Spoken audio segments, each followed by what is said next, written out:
let's get started. Your name and where you're joining us from. Everybody, let's get started. Your name and where you're joining us from. Okay, I can see Adeomi from Ibadan. Welcome, Adeomi.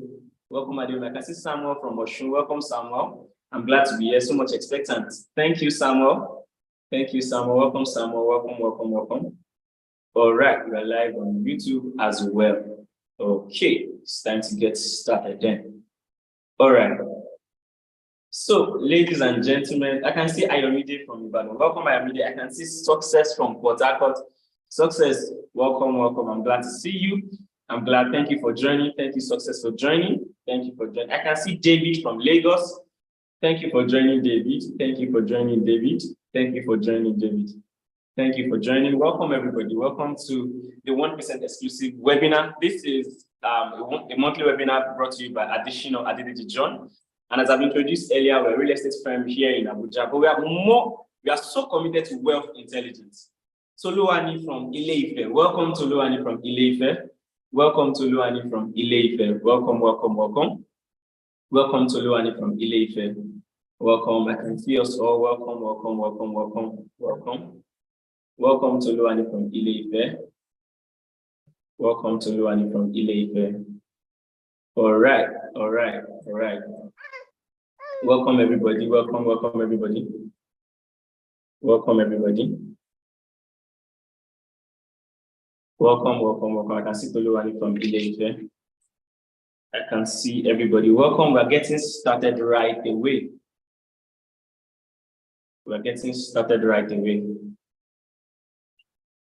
Welcome. Ibitaya from Ile-Ife also. Welcome. Welcome, Ibitaya from Ile-Ife.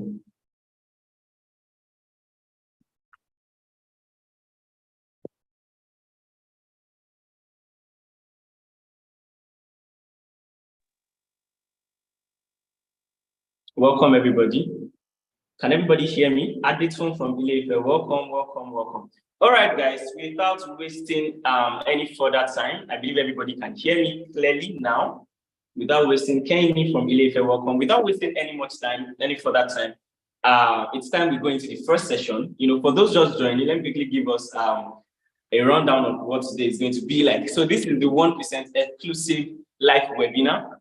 And this is a webinar that, like I mentioned earlier, as a firm, we are so much invested in wealth intelligence, right? Because we believe in the concept of investing with the 1%. And that means that we believe everybody that comes in contact with us, everyone who comes in contact with us, become part of the 1%. 1% in your field, 1% in your finances, basically, because the concept of 1% simply means that we adopt the principles, we adopt the strategies that the 1% wealthy people use to, that they leverage to get to where they are. And this is basically what we preach. So you don't see us speaking public opinion. You don't see us speaking, the general things, because, if it's public opinion that makes these people who they are, then everybody should be there. Everybody should be, one of the richest people in the world. Everybody should be on the world's richest list.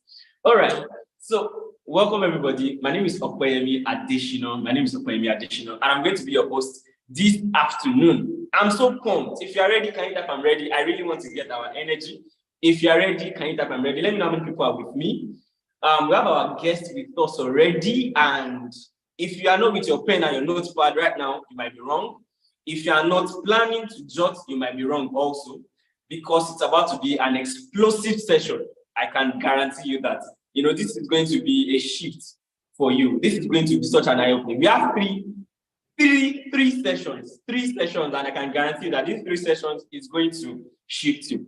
Our first guest speaker is someone who I'm a product of that person. Let me put it like that. I'm a product of that person. So everything you see attached to me is also a product of that person. And so I can guarantee what you're about to experience, because I've been a first-hand beneficiary of that experience, basically. So the first person will be gracing this session. I can categorically tell you that, forget the fact that they say keep the best for the last. You're about to have the best as your first session, basically. Is no other person than Apostle Femi Lazarus.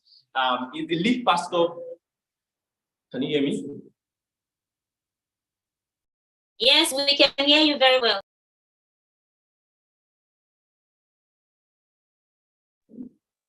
Can everybody hear me now? All right. Thank you so much. Thank you so much. All right. Thank you so much, everybody. All right. So as I was saying, the first person that's going to be gracing this platform and going to be sharing with us today is not that person than Apostle Femi Lazarus. He's the lead pastor of Sphere of Light Church Global, and he's also the founder of the Femi Lazarus Evangelical Ministry, Femi Lazarus Ministries Ecumenical. And I can categorically tell you that I've been, like I told you, I'm a product of his teachings. I'm a product of his principles. I'm a product of, his wealth of experience, his wealth of knowledge. So, ladies and gentlemen, you want to have your pen and your notepad ready. You want to have your pen and your notepad ready. You really want to have your pen and your notepad ready, because you're about to have, an amazing time this afternoon, this afternoon rather. So Sphere of Light Church happens to have branches all over Nigeria. They have in Ife, there's the Sphere of Light Church in Ife, there's Sphere of Light Church in Ibadan, there's in Lagos, it's in Abuja also.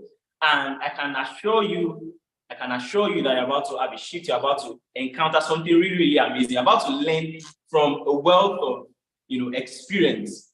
You're about to have first-hand experience from years of wealth of experience. So get ready. You really, really want to get ready. You really, really want to get ready for today's session. You want to get ready for today's session, basically. All right, ladies and gentlemen, without wasting any further time, join me and make welcome Apostle Femi Lazarus for today's session. If you are with me, can you type welcome Apostle? Welcome Apostle. I would really love to see us type that. I want to get that. I want to see our responses. All right. I can see Adetone, I can see Ayomide. Thank you. Wow, thank you so much, sir. You're welcome, sir. Hey, thank you. Thank you so much. We are so honored to have you this afternoon. Welcome, sir. Such a delight to be here. And thank you for inviting me. I feel so privileged to be sharing this thought here with everyone. And I'm so excited to see what you're doing, building a global brand. Thank you so much, sir. Thank you for all you're doing. You are inspiring us, and your life is, you are a huge inspiration to me. And I do not take that for granted. God bless you. Amen. Thank you so much. So straight to it, I'm going to, for the sake of time, I'm going to be speaking on the subject, grow wealth and break free from poverty. All right, grow wealth and break free from poverty.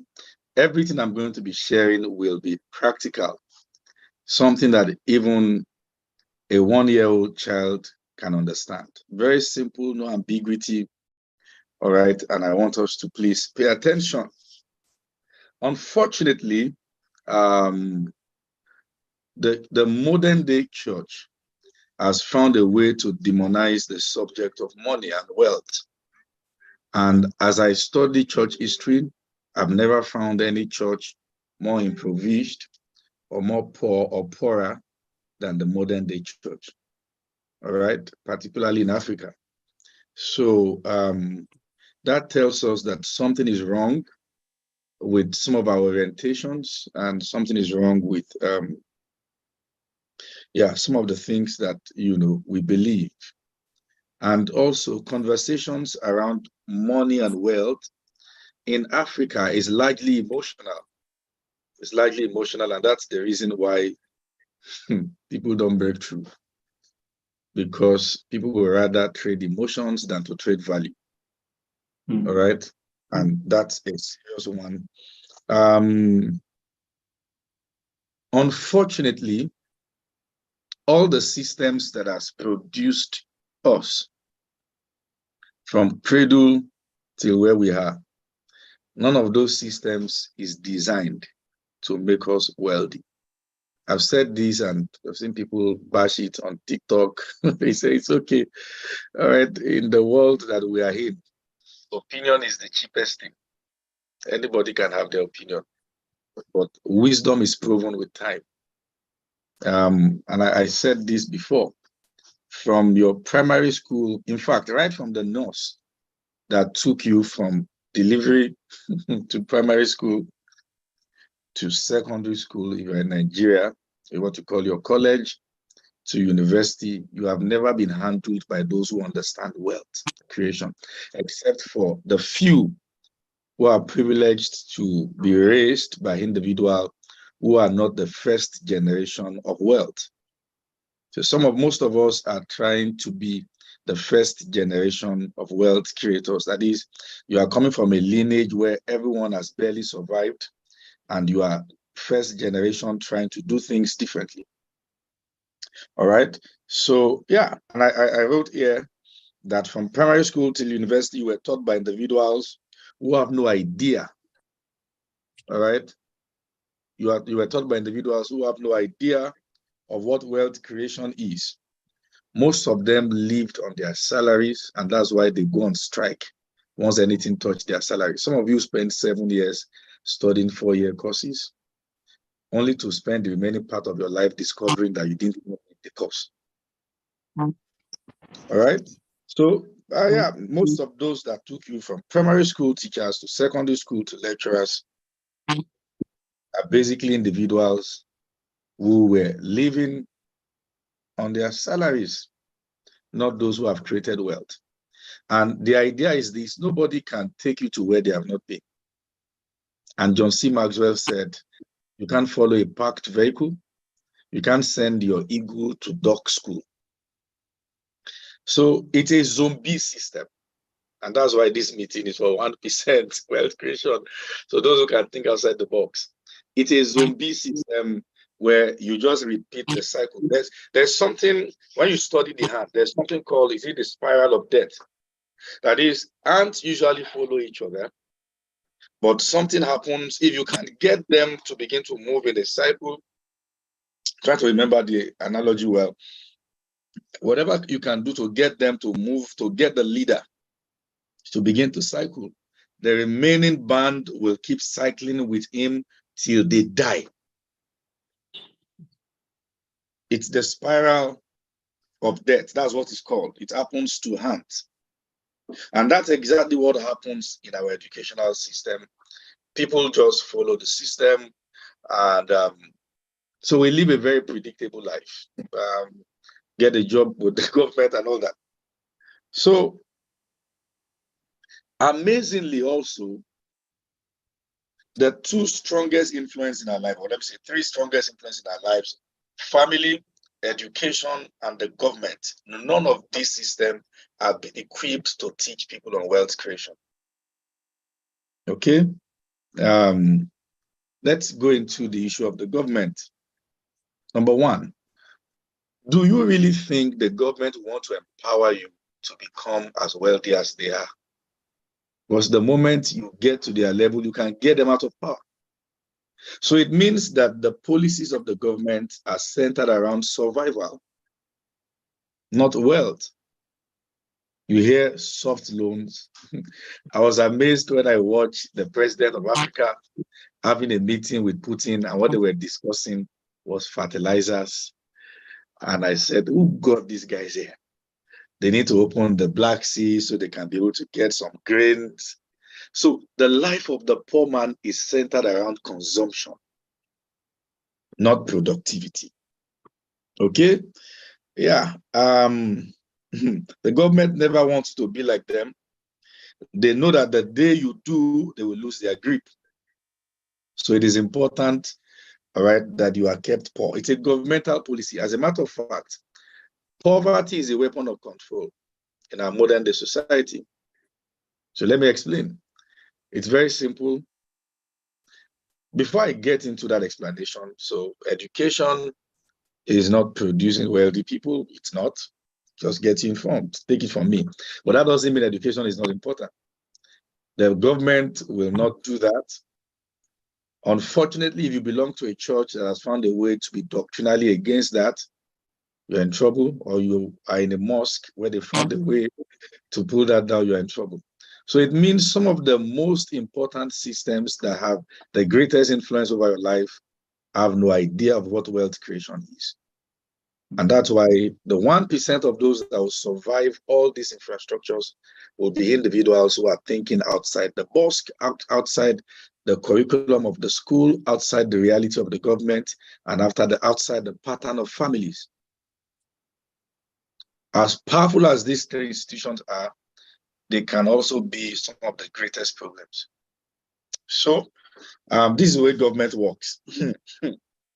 The guys have money, but they need power.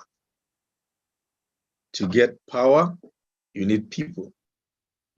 Because outside the scope of scripture, power is control. To get people, you have to impoverish them. Then you have to lure them with palliatives. Then you control them. Then you have power.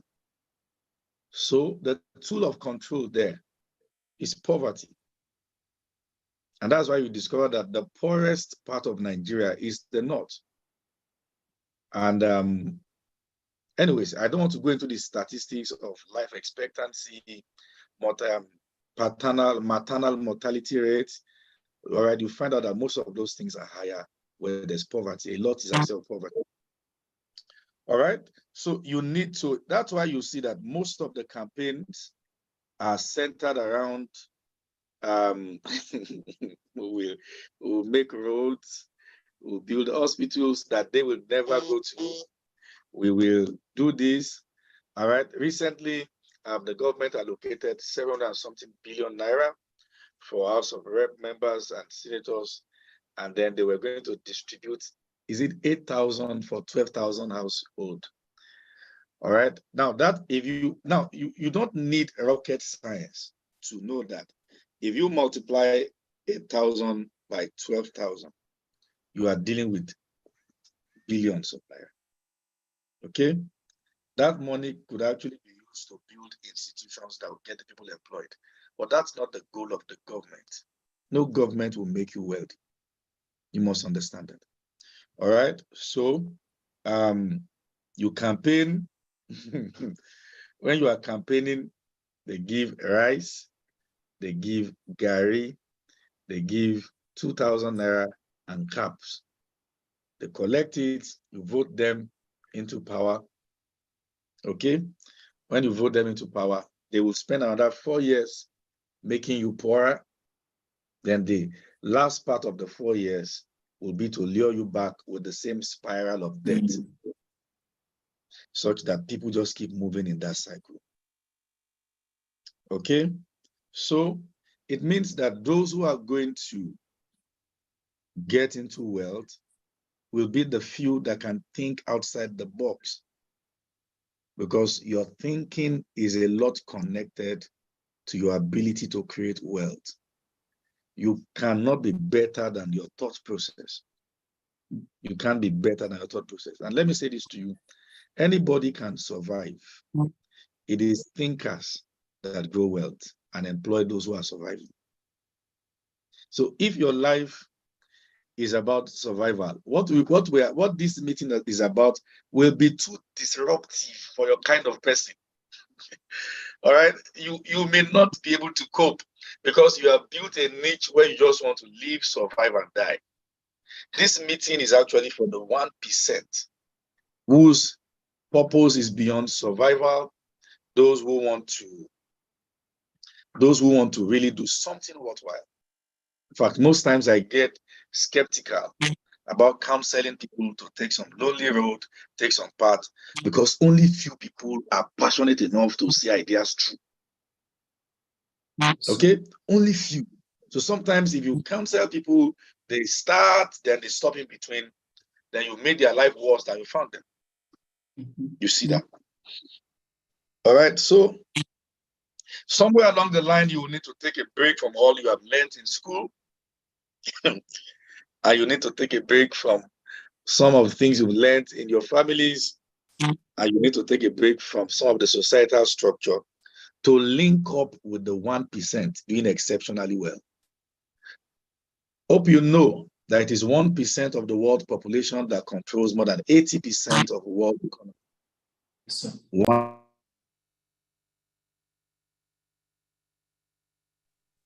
Oh, sorry. There's also what we call the 1% of that 1%. That's another case entirely. When we get to something more disruptive, we start looking at that. So the idea is that poor people focus on consumption, wealthy people focus on production. So it is the poor guys that makes the wealthy guys richer. So as long as you are not thinking to create anything, you will spend what you don't have to make somebody else rich. That's what your life is going to be about. And still, you will not have access to those people because you didn't do it alone. Many poor people like yourself came together to do it. So you can't take responsibility for making Mark Zuckerberg richer. All right, so I list 10 things here that you need to put in place to grow wealth. Because of the time, I like to stick with the time. So I'm going to show you 10 things you need to put in place to grow wealth. And I'm going to show you 12 common mistakes poor people make. 12 common mistakes poor people make. All right, so follow me, please. Number one, to grow wealth, you have to think outside the box. You see, that statement sounds cliche. That means you have to think in a way that nobody is thinking in your environment. You have to see things differently. I will say that my finance changed the day I asked myself, how come I have a car and I'm broke? Who am I impressing? So I called my wife and I said, please permit me, this car is going to go. I went to pray. I read certain books, deal structures, and I saw that I was going to make the money for this car in a few weeks. So I sold the car. We had to be using Uber. And by the way, it's cheaper not to use car right now in Nigeria. I'm not using one, and I'm not trying to lure you into it, but it's cheaper. That's what I found out. So, hope you know that the richest guys don't have houses. Elon Musk does not have a house. He's not built a personal house that he's living in. He doesn't. Just so you know, Mark Zuckerberg also, he lives in a rented apartment. You see, this idea of trying to become a landlord to impress somebody, I don't have time to show, but I would have loved to show you that it's more than that. It is better you build it and put people there. Okay, because the idea of trying to lease my house, you are wasting money, sir. Yes, sir. All right, but that's why I said this is a disruptive meeting. It's not the common things, and I love the person who has called me, so I know the way he thinks. So I have that liberty to do this. So to grow wealth, you have to think outside the box.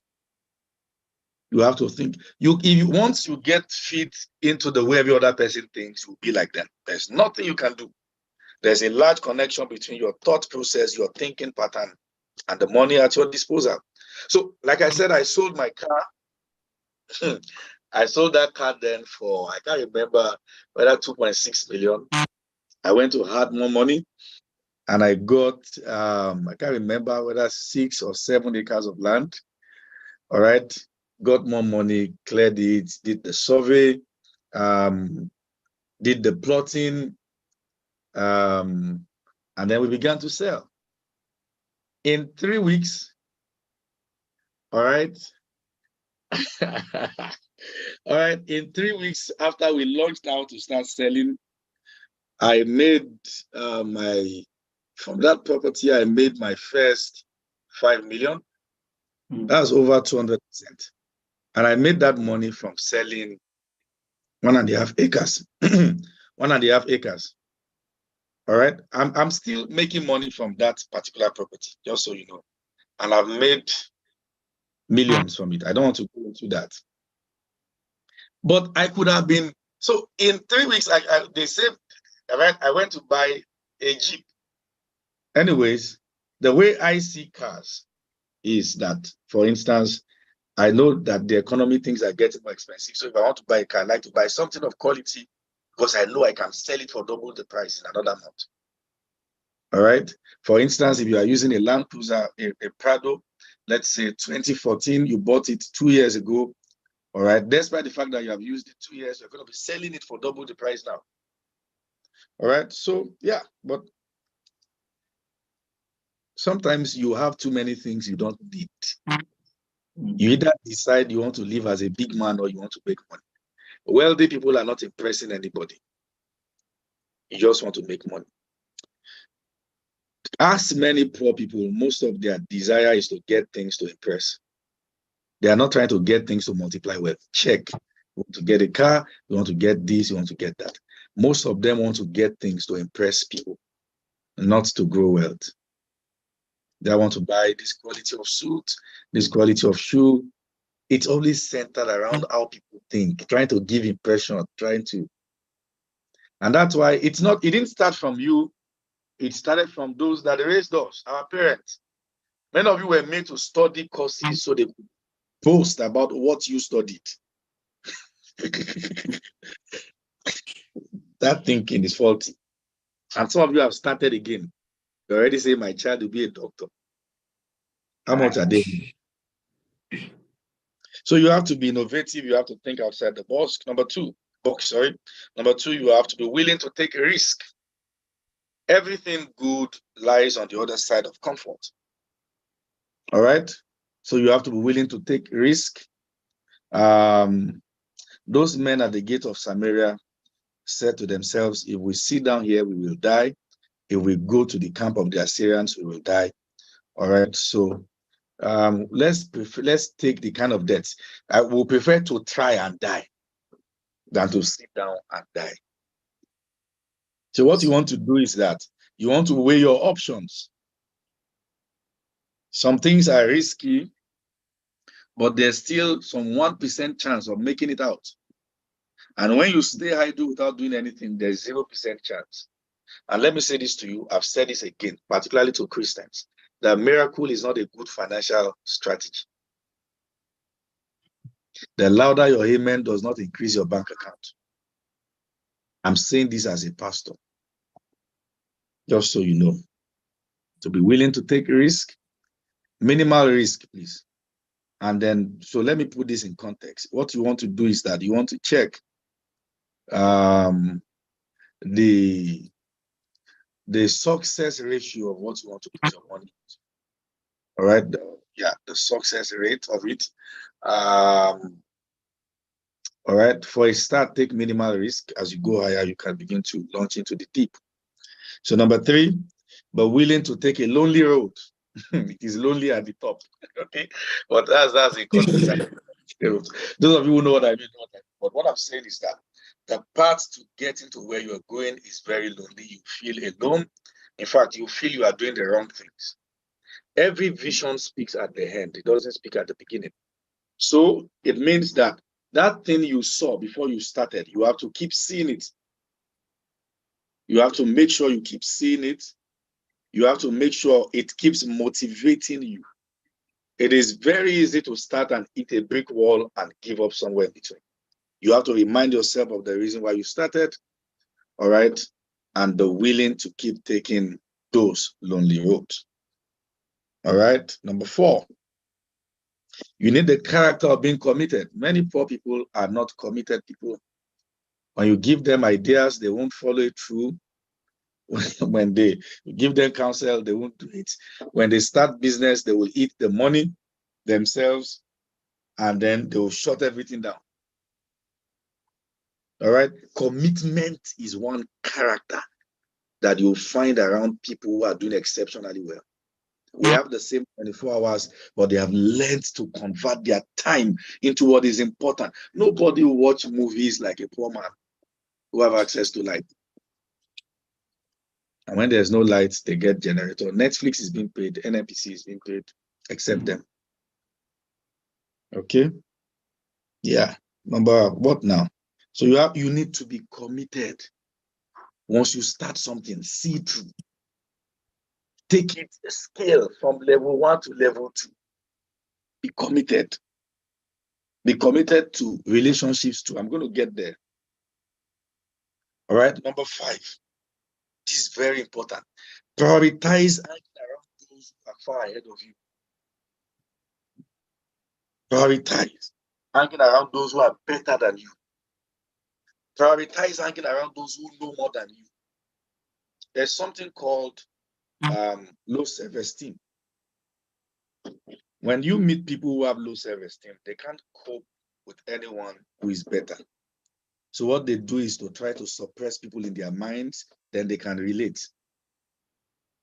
I think I saw a video of Apostle Selman that said, if you have 5 foolish people around you, you didn't count well, there are 6. And that hit me. All right. So the issue is this. Some of the best relationship you will have is with those who are ahead of you.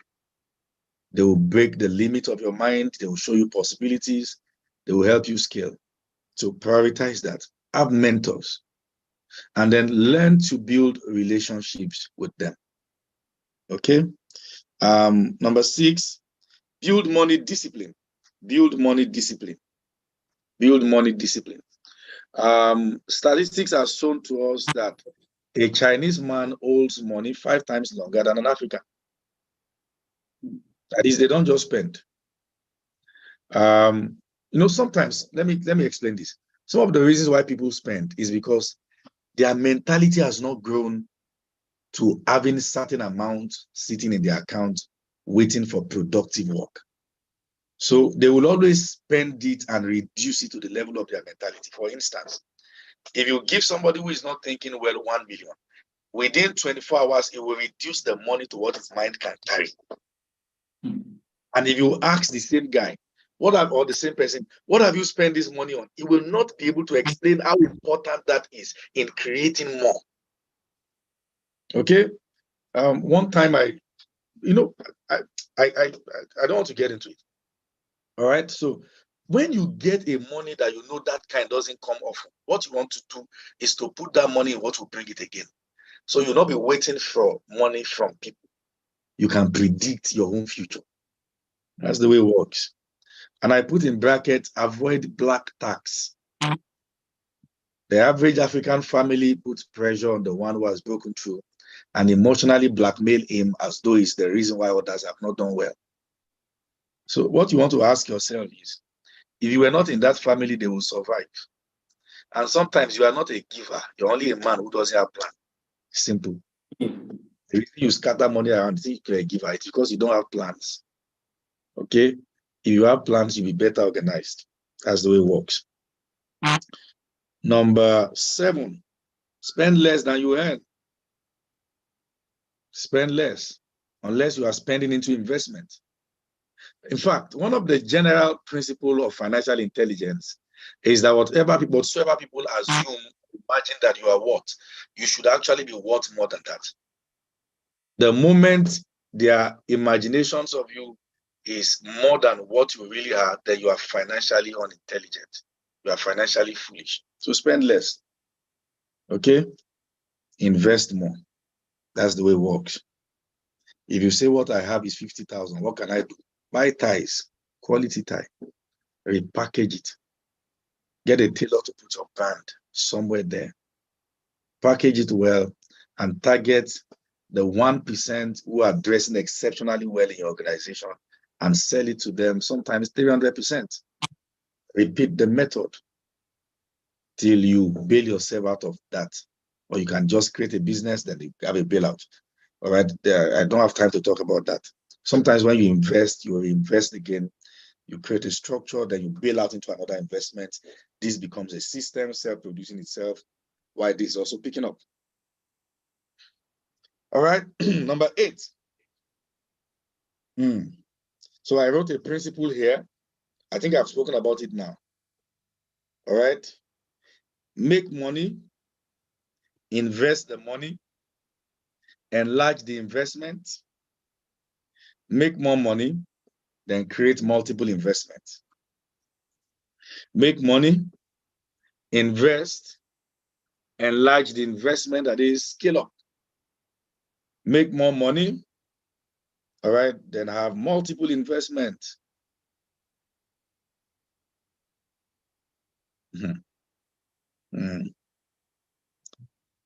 Stop waiting for prophecies. Start investing. And let me tell you this, buy land.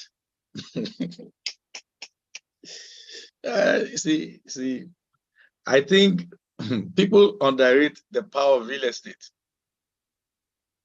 But you see, even the blessing of Abraham is a real estate blessing.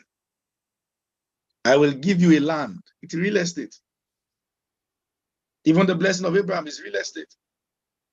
You see, I think I was listening to Pastor Poju speak about the fact that where their venue at Ikomu, the Covenant Place, I think they bought that venue, everything for, I can't remember again, I think 27 million naira or thereabouts.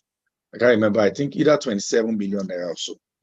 He said, the person who sold the property, no, it's not 27, maybe 50 something million. The fellow who sold the property, no, 75 million. And that's more than, that place is more than, let's say, the whole Covenant Place will be up to 4 acres.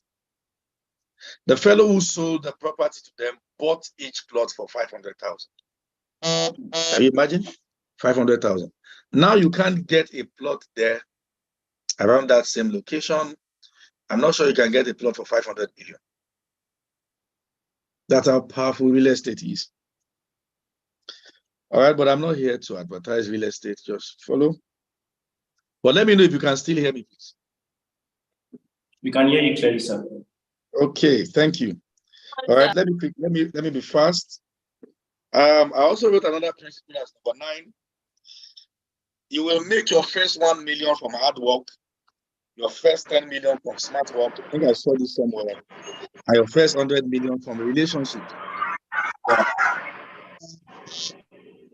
Please mute your mic for that person whose mic is shouting. Mute it. Okay. Your first 1 million from hard work, your first 10 million from smart work, your first 100 million from relationships. All right, quality relationships.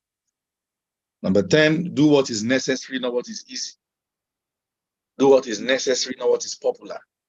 You see, popularity or popular opinion and wealth, they don't go hand in hand at all.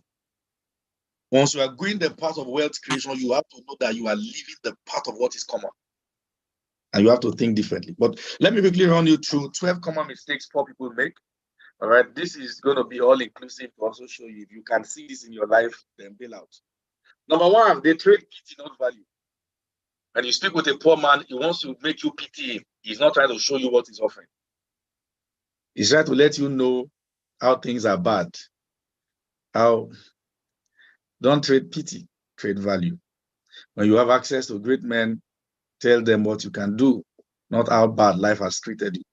Nobody will give you any quality work to solve poverty problem. They will give you because of the value you are bringing to the table.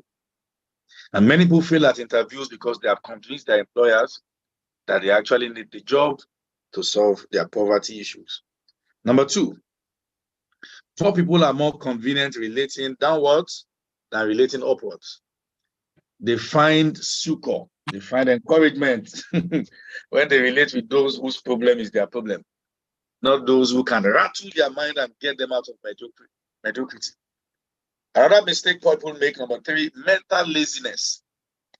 Mental laziness. People get so broke, they can't afford attention. Mental laziness.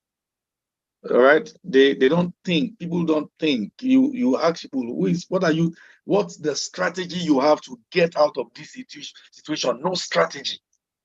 What's the plan? No plan.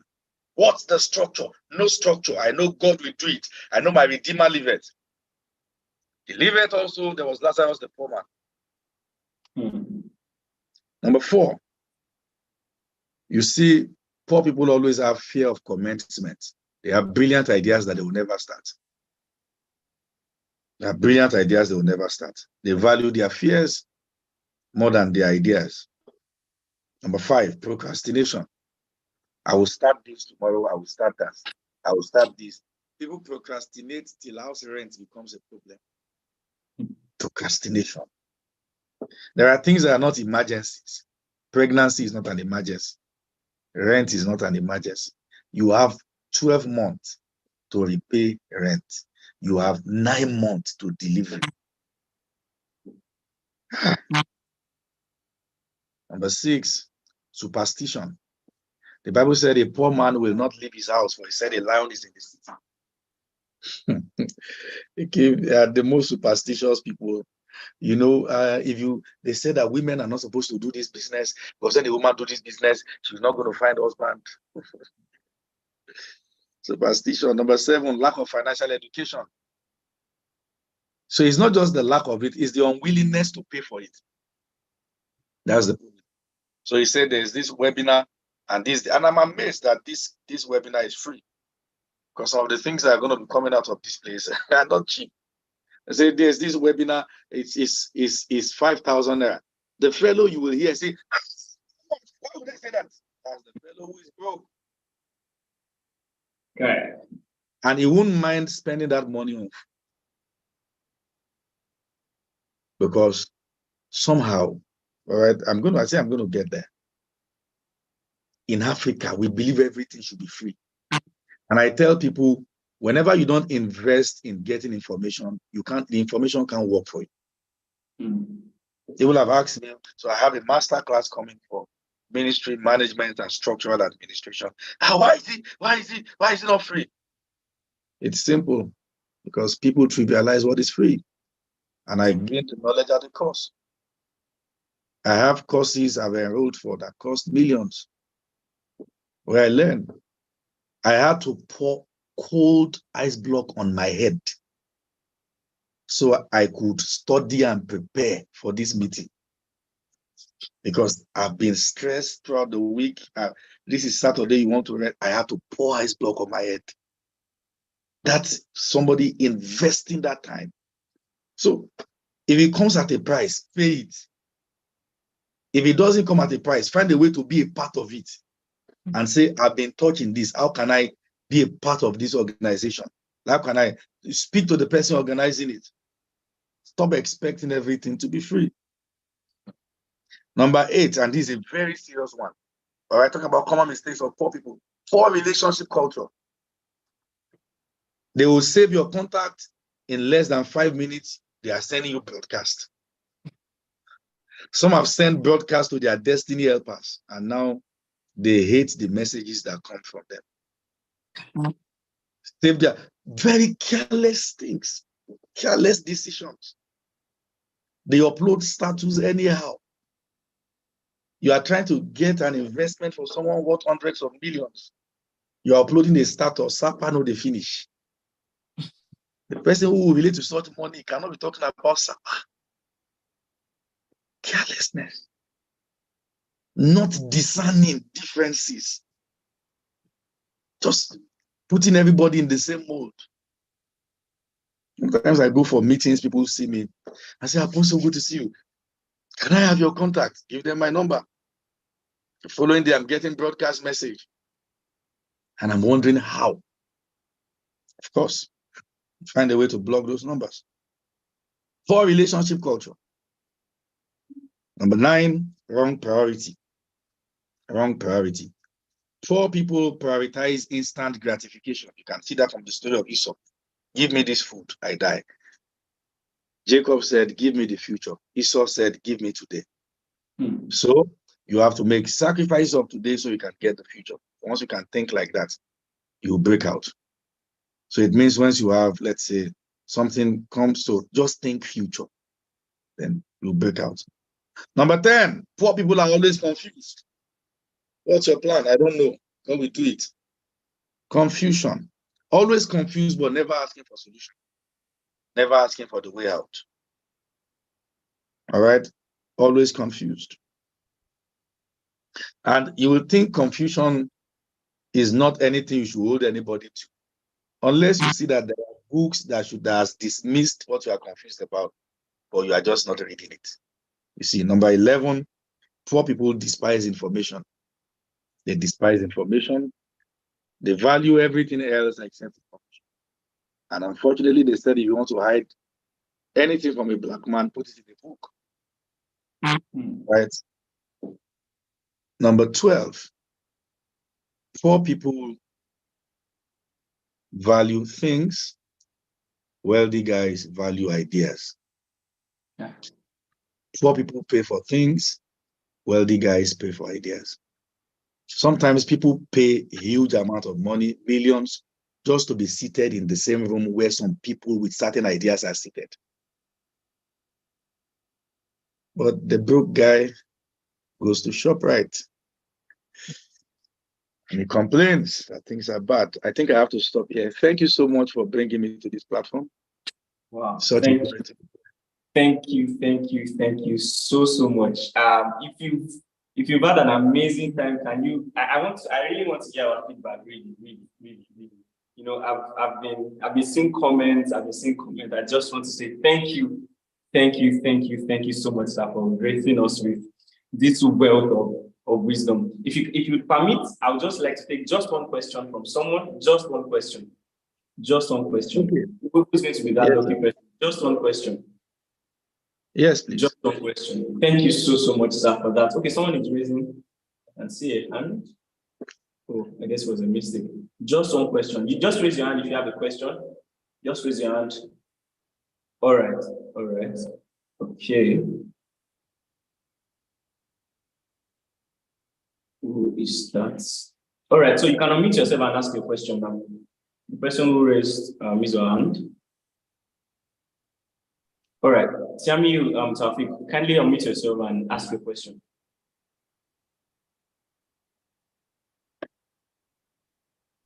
Hello, sir. All right, go ahead. We can hear you. Introduce yourself and ask. Can you hear me? We can hear you. Introduce yourself and ask your question. So my name is Tiami Taufik. I was really blessed as a result of, let me say, this program this afternoon. So I have a question I want to ask, sir. Go ahead. Now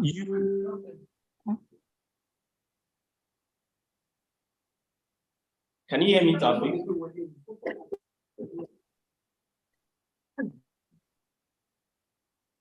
Okay. Oladipo, can you go ahead with your question?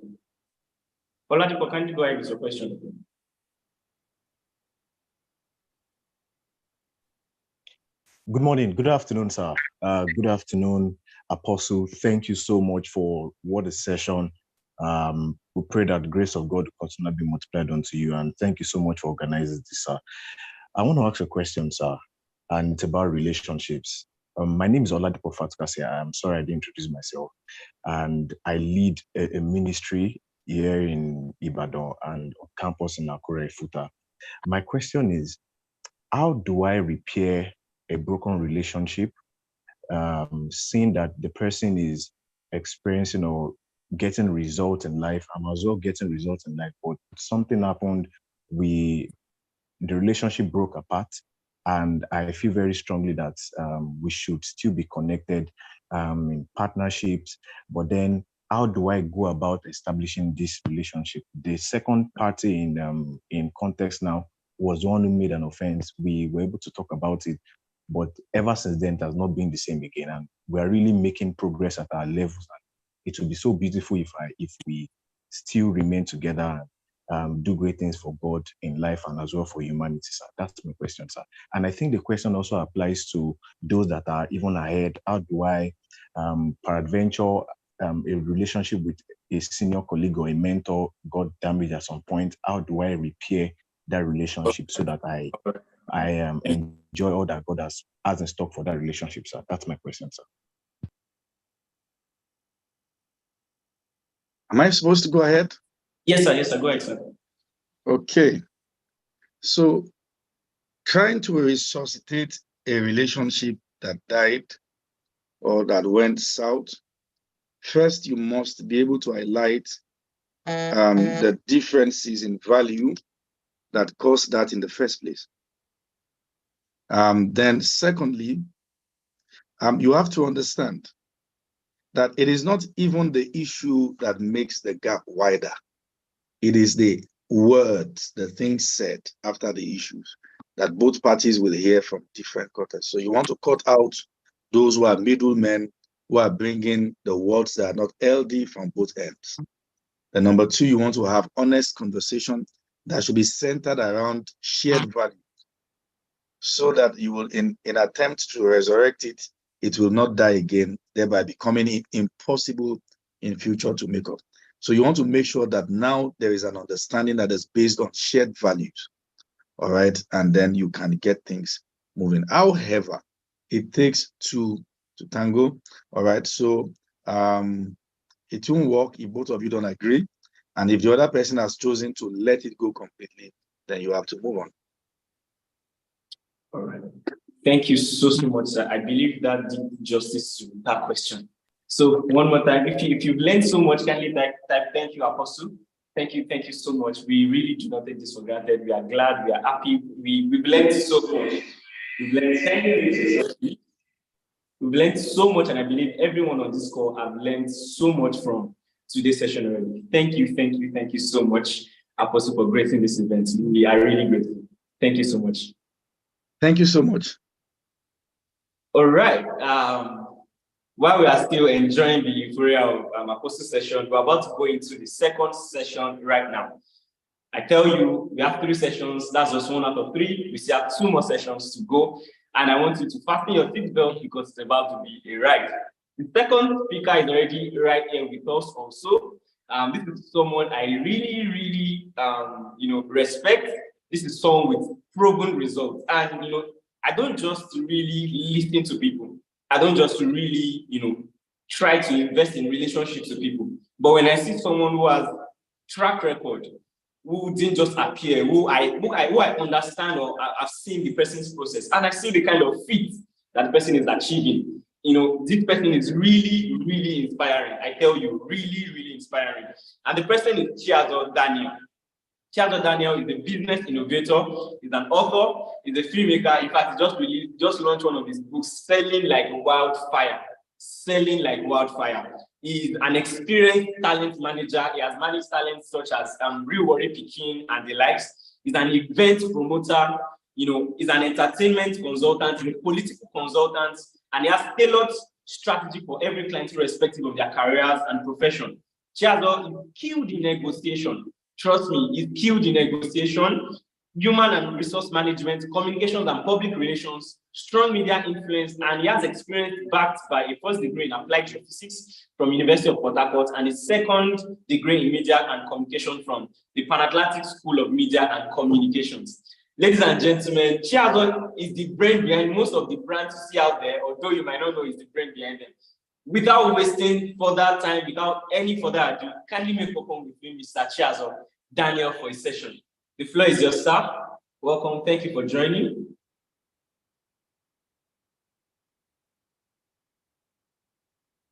All right.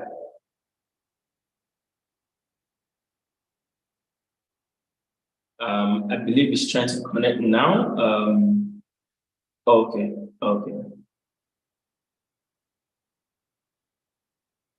Can Mr. Daniel hear me?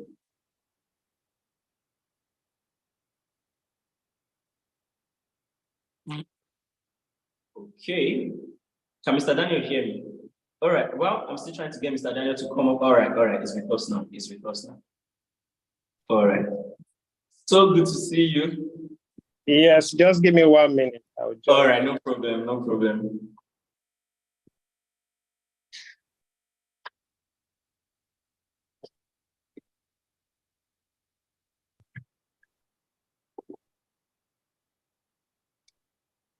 Okay.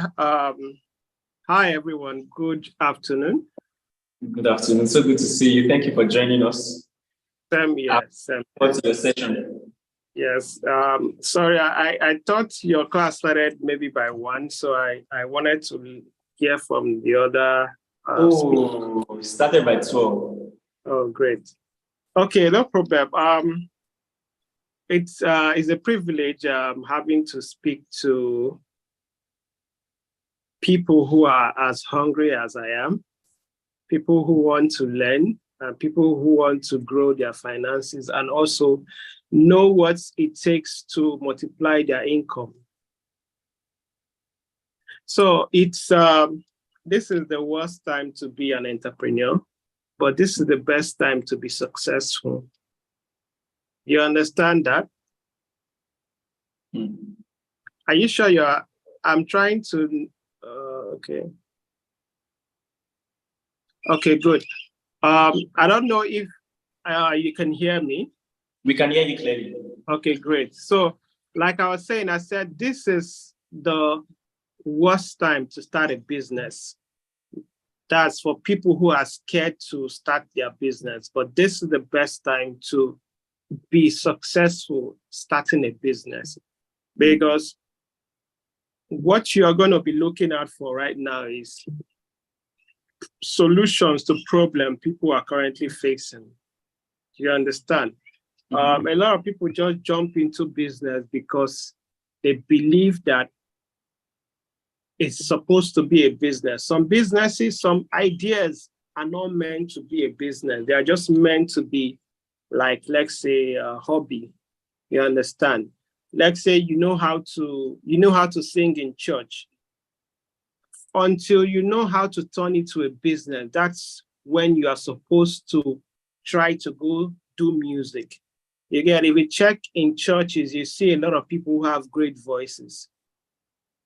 Yes, it could be a hobby, but what makes people call you an entrepreneur is an ability to generate income, have a business that can solve a problem, and also have an ability to handle challenges. Do you understand it? A lot of people are scared to make mistakes. That is why we are not successful today. A lot of people are scared to do what is beyond their usual capabilities. Do you understand it? So if you are in business, if you want to start a business, first of all, you must know that whatever you're doing has a problem-solving ability, or maybe your skill, you have a skill. You need to know that. Also, you check out what problems are we currently facing right now.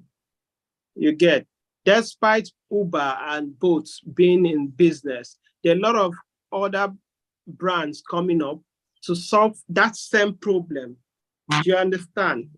Imagine there's this Shuttlers and the rest of Plenty Waka and the rest of them. These guys, despite the competition and despite the market already saturated, these guys are coming into the space and they are thriving. What do these people know that the rest are not? They don't know. You understand? Now, let me use as a case study with that aspect of business. Now, Uber is solving a problem of people moving around every day. Now, Shuttlers is solving a problem with people going to work or trying to go to their office every day. Now, if you work in those corporate brands, they have staff bosses that take their workers or their staff back home. Now, Shuttlers saw it as an opportunity. You know, if you are working in VI or Lekki, you are working in those companies, those corporate brands. Let's say you see your neighbor always coming back with an AC bus, a staff bus, getting picked in the morning and brought back in the evening. Now, Shuttlers saw that that's an opportunity. What problem are we going to solve? We want to help people feel like, take away that stress of running around early morning. And also, they are trying to solve the problem of people being kidnapped. They're trying to solve the problem of that. There's a type of job you do in Lagos. You don't want to get to work, maybe sweating. You want to get to work looking like you work with a corporate brand. So despite the competition, there's an opportunity. Do you understand it? Now, the worst time to start a business is because whatever business you're starting now, if it's not a service-based business, it's going to involve you paying so much. You understand? I remember I started my business with less than 500K in 2018. Because I had skills, social media skills, I could do things that I didn't need to pay people. But now, that same business, if you're starting it now, whether it's going to be social media based, you're going to spend nothing less than 4 to 5 million. Now, it now leaves you with, before you start a business, learn valuable skills that will make you a better entrepreneur. Do you understand it? A lot of people are thinking petrol is going high, foodstuffs are going high. But do you know that despite how much expensive these things are, there's an opportunity for people. Now, imagine if you start a business where you supply people fuel the same way people supply diesel. Do you know that most Nigerians might convert their, let's say, convert their tanks in the house to fuel reservoir?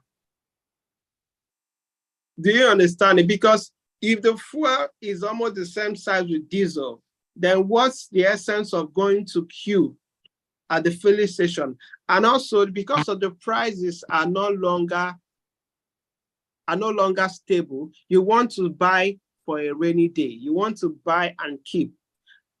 Black market people are making money today because of they were able to buy and keep for a day to go high. So there are a lot of opportunities. You understand? So I want to hear feedbacks. I want to hear questions like, you tell me, what are your biggest challenges? Why are you not making money, or why are you not thriving in this economy? All right. So if you want to respond, you can choose to type or raise your hand, so you can just raise hand. Yeah, I want to hear your questions. All right. All right. Just raise your hand. If you did you get the question? Can you please repeat the question for them to actually? Okay. The question is, I want to hear feedbacks on what are your biggest challenges? Because I don't want to talk. I want it to be a practical class where you say, sir, I have a business and this is my challenge. What do you think? Okay, I have this, I have that. You understand? Okay, I have 1 million naira. What can I do with this money? I just want it to be practical. Awesome. Sarah, please go ahead. Introduce yourself and answer the question. All right. Thank you very much for this opportunity. My name is Sarah. Joining from Can you hear me? Yeah, I can hear you. I can hear you. Okay. I think one of my major challenges is getting a skill that is required for my idea I have already. Because you said something that if you want to get people to help you do some things, you're going to pay them. And currently, I don't have that finance. And I discovered that, okay, this skill, I can learn it myself and apply it. So I believe one of my challenges, of course, I'm already getting the skills. Like last night, I took an online class to equip myself with that skill I need to implement my idea already. So I believe that by the time I finish acquiring that skill, I'll kickstart the big idea I have in me. So my challenge now. What industry is that your big idea? Okay, it's actually, I already have some content I would like to promote my content. So I need some graphic work. I need to learn your content. Is it like you just want to sell content? What type of content? So I know if the skills you are getting is relevant to that particular industry. Okay, I'm into cooking, baking. So I want to get a YouTube channel where I can doing some trainings. Okay. Yes. So I need to get some soft skills to be able to make that happen. Yeah. That's true. Okay, good. Now, for a YouTube channel, for you to start with a YouTube channel, for you to get people to maybe train people on how to cook, I think the first thing you need to do is to learn how to get a good phone. Let's say an iPhone 8, iPhone 10 or something. Then also learn how to use CapCut and all those editing software. Do you understand? Yes, I do. I'm already on that stuff. Good. Because if you don't have that skill for a YouTube channel, a lot of people start with buying expensive camera buying lighting, expensive lighting, and at the end of the day, they now hire people that will start doing these things for them. You get. I wanted to start a YouTube channel for my business, not just me. I went to buy expensive camera and the rest of them and brought the team. Now, each time the team is not available, I find out that I'm left with just me. So I realized that some of this camera, the camera I bought, if I had upgraded my phone early enough, I would have been able to use camcorder to edit. And the type of videos I edit now are better than what my team could have done. Do you get it? So I think we should. Can you hear me? Yes, we can hear you. Okay, good. So just start with what you have. YouTube, for you to succeed on YouTube, you have to be consistent. You understand? You have to answer the questions people are asking, not just wake up because you want to create a content. Answer the questions people are asking. How do you make, what you do, you jump into trends like popular dishes, from how to make a foriro, how to make okra soup, how to make egusi from just jump into trend. Don't just wake up and say because you ate food last night, you just want to create it. Because people are already asking questions on Google and on YouTube. So if your content applies to what people are looking for, that's where you're going to get attention. You understand? So who else has a question? So we can go on. I'm very clear. You're welcome. All right, Mary, go ahead. So hi, Mary, good afternoon. Hello? So I think I should continue. Adejari, are you ready? Yeah, good afternoon, sir. Yeah, right. Yeah, good afternoon, Mary. No, this is Olamide. Okay, right. Olamide, hi. Okay, so I based in Ibadan. I'm a female photographer, cinematographer, and a content creator.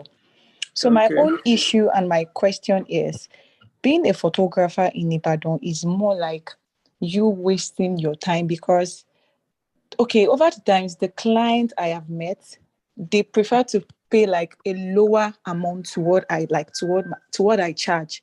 So I feel like, what can I do to, to make them pay like the exact amount or the price list? Or do I need to leave maybe Ibadan for Lagos? Because I have friends in Lagos whereby they charge a way higher than what I do here in Ibadan. So my question is, how can I, just move from that point where people will tend to pay lesser than what is on my price list? Okay, what's your Instagram handle? DAO_visuals. DAO DAO_visuals. Okay.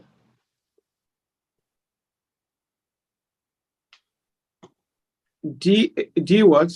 DAO_visuals. DAO_visuals. Okay. Because I want to check out your page before I advise you. Okay, sir.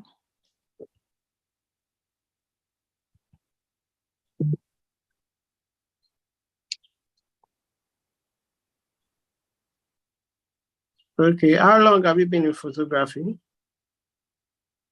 Okay, I was using my phone when I started, but then I majored into using the camera last year, October. Okay, what camera do you use? I use a Canon 70. 70. Yeah. Okay, what app do you use to edit? Photoshop. Then sometimes Lightroom if it is an event. When last did you go for photography masterclass on editing?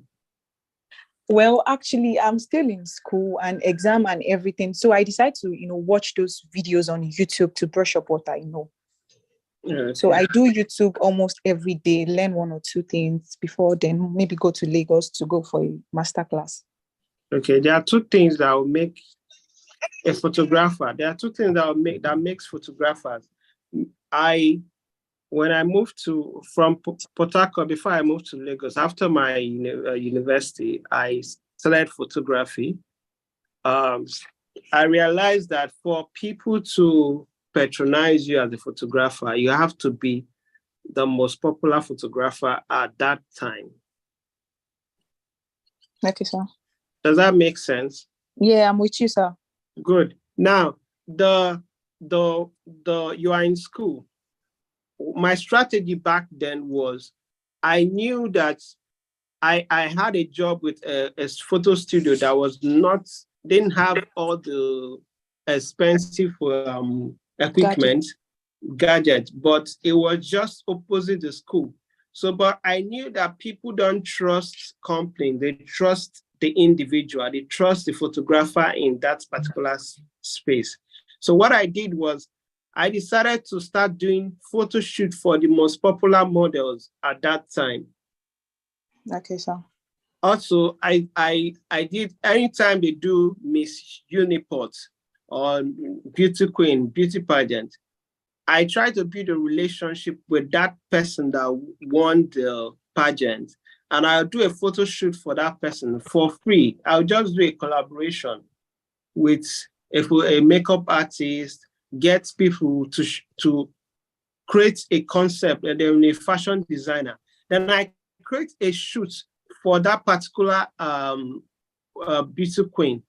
Do you understand? That thing grew my popularity back in Port Harcourt too, from me not being able to be popular, not being able to get paid what I wanted, to being rated among the top 5, from school to being top 5 in Port Harcourt. So what you need to do is, first of all, you need to grow your social media account. Then also try and collaborate. If you see big events happening in your school, try and go there, take pictures. Imagine, let's say Olamide comes to your campus. You take pictures of Olamide and tag Olamide. He might repost, or through hashtag, people are going to like it and see it.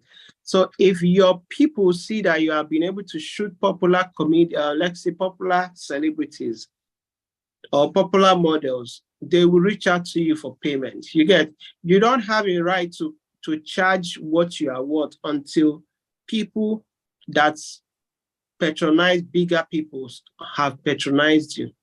Do you get it? Yes, I get it. So you need to constantly grow. You understand? If this is your passion, just try and be doing a lot of collaborations. You get, because at the end of the day, one of your photos is going to get attention. You can take, I don't know if you guys have mountains, river or so. Yeah, you guys have. Yeah, we do. Those are outdoor. For you to be successful as a photographer, for you to trend, outdoor pictures are better than indoor pictures for photographers to be seen, because what you do close to those outdoor spaces, if it's creative enough, people will get to start calling you for jobs. Until you become popular, weddings are not going to reach out to you. You get? Yes, sir. Yes, sir. So that's the thing. So you make money from weddings, you make money from just weddings are the big events. Yeah. So that is what you need. You don't need to just make it feel like you're not there yet. Don't overwork yourself. What you need to do is to work on yourself, because if you become better, if you're short, even you will know when you are there.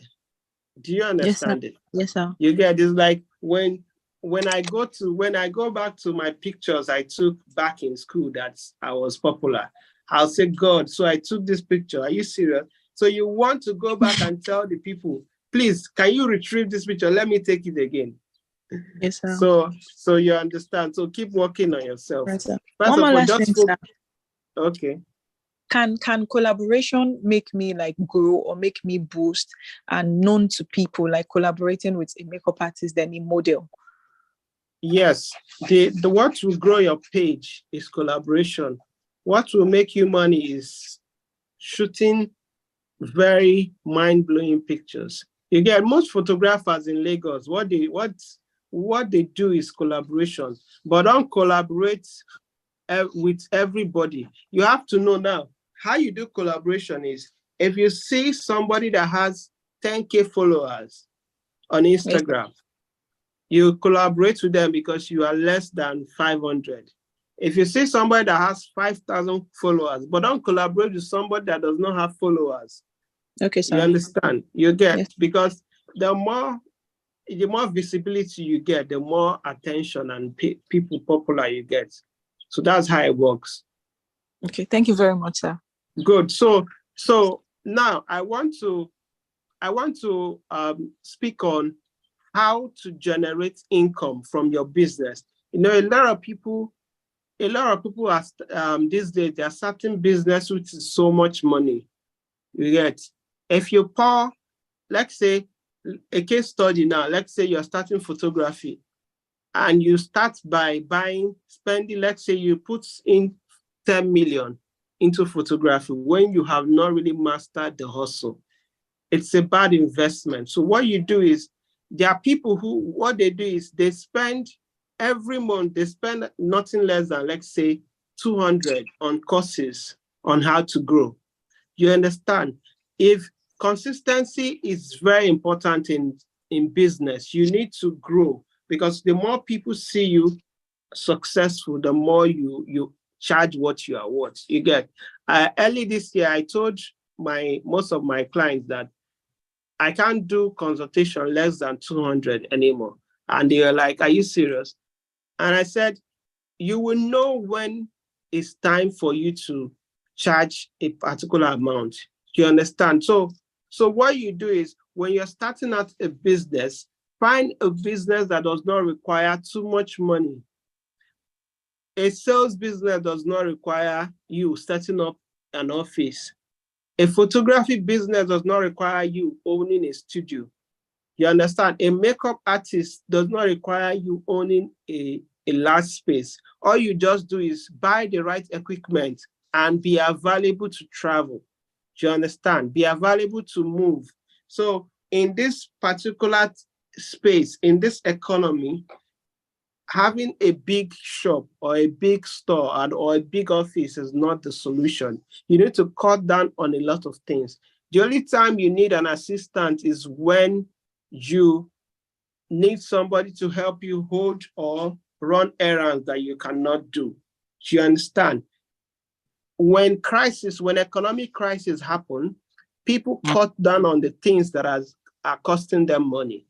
If you check it, like every month, you are paying salary of 10 people and you are struggling to pay that 10 people. That means those 10 people they're not productive enough.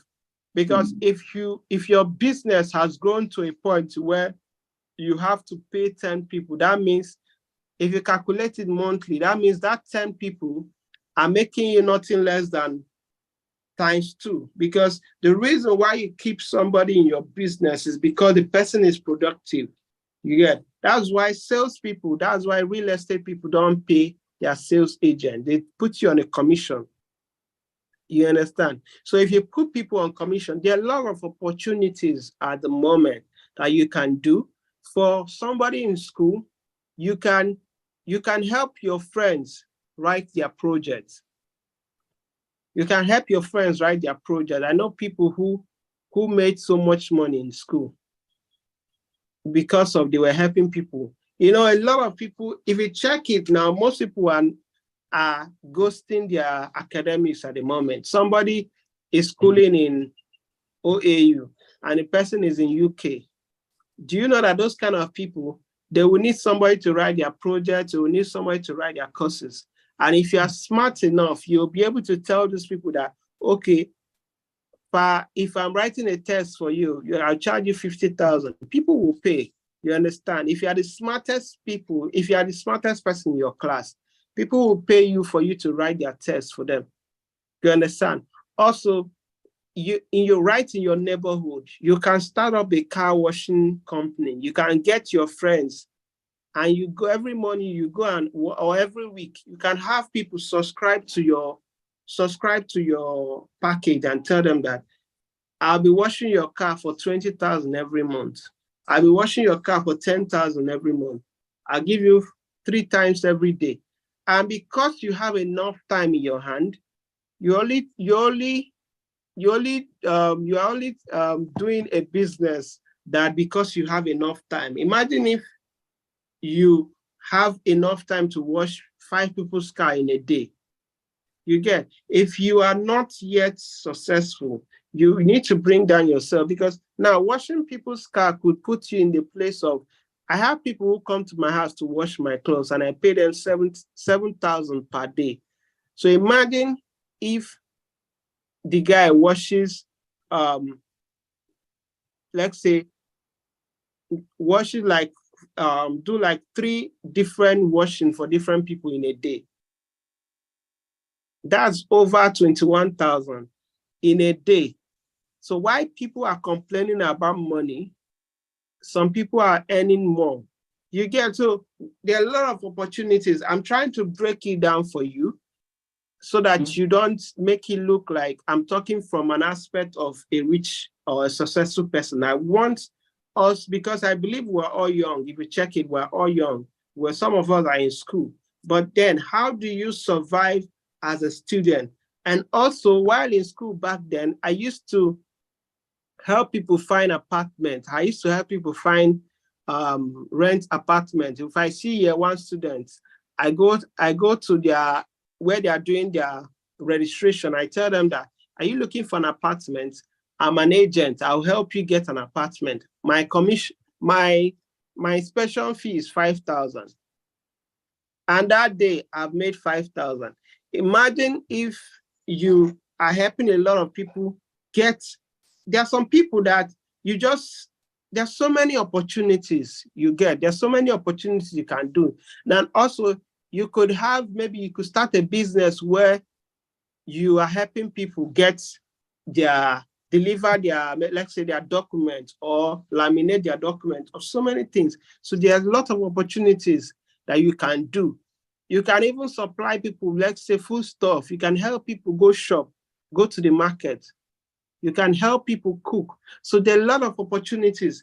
But then if you want to, let's say you're an investor, you have, let's say, 1 million, you want to boost it to like 2 million. You can invest with real estate companies and tell them, okay, if I give you 1 million naira, how much are you going to be paying me monthly? How much are you going to be paying me? Or how much will I get back? These are opportunities you can do, because if you keep your money in the bank, it's losing value. You understand? It's losing value. Imagine if you had converted all your naira to dollar 2 months ago or 3 months ago. That means your money is actually going, has multiplied. Dollar was selling for, let's say, 600 or 700. Now it's selling for 900 per dollar. So those are a lot of opportunities.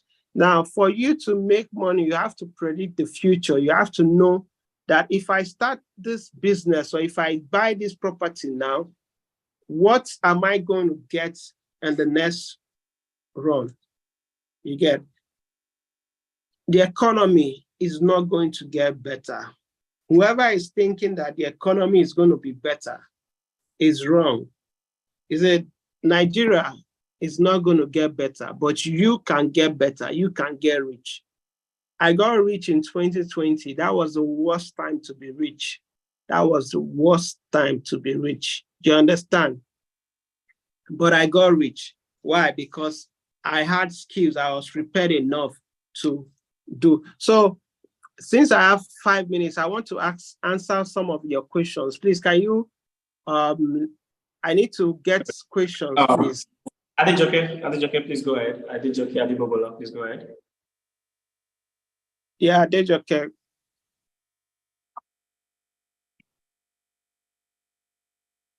Is she here? Hello, good afternoon. All right, good afternoon. We can hear you. Introduce yourself. And hello. Yeah, good afternoon. Yeah. Yeah, thank you very much, Mr. Daniel. It's quite amazing. And Mr. Additional, it's been good following. My question is, how can you advice or what suggestion do you have for somebody that have, this kind of power that she wants to do this, she wants to do that, but luckily I'm finding my strength around my passion actually, but it's been challenging. Like Okay. a lady said earlier that there are some skills that your business actually needs to survive, like Yeah. having a graphic design because you have products, and me getting a graphic design all the time has been challenging, all the disappointment. So I've gone into it to learn, and at a time again I find interest in learning programming, which I've really gone far again. So, and I don't know, what suggestion do you have? I could see like everywhere at a time. Okay. You mean like learning graphics? Yeah, Learning graphics. the What? business the business I'm currently into now is making natural skincare or anything that has to do with herbs, helping people in their wellness. So, but along the line, I found out that I can't do that successfully without having a good presentation of my products. So that drove me into designing Okay. and also into programming. Okay. So what's your question exactly? So my question is, I could see that at a time I would get stuck on myself that maybe I'm not focusing enough, You or mean I'm just get stuck with the designing or what? the everything, like I'm I, just I the think energies is just being. hold on. I think our question is that she's doing something, but then she still has interest in a lot of things. She's learning graphic design, she's learning coding, she's learning this. So that is confusing her. She doesn't know how to focus on one, how to really know which one to Okay. do. Okay. Why did you join? Why did you start skincare? Yeah, I started since skincare because then when we got married, I noticed that every kind of thing we got is like one problem or the other, and I don't like the results we are getting. So I was like, I can get this thing done by myself, and I'm sure what is going into my skin, my family at large. And that was how I get into it. And I could see a lot of people actually having that problem. I have my Okay. customer base truly, but it's not at the pace I really want because I'm kind of divided. So I like, though I've read a lot of book like Entrepreneur Minds and some Robo Kiyosaki books, is currently helping me, but I'm just throwing it. I know you've been there maybe at one point or time. How were you able to handle it? All Why? right. Why are you making money from skincare? Yeah, currently I'm making money from skincare, even when it is not as exposed as it's supposed to be. I mean, Like social media how much do wise. you make in a day? In a month or so, like say in a month. Okay, in a month, if after every expenses that I can call my own, I can say 50K will be my as a profit currently.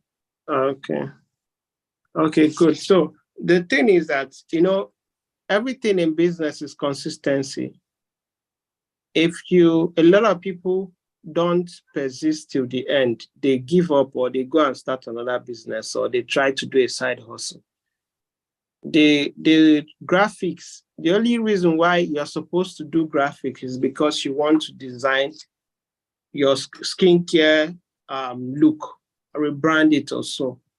You get, but you don't need to be crying over I'm not making money or you think that this is right. Because first of all, until you master one business, until that business start making enough money, like say 200, 300 per month, and you have people working for you, that's when you can dive into other aspect of business.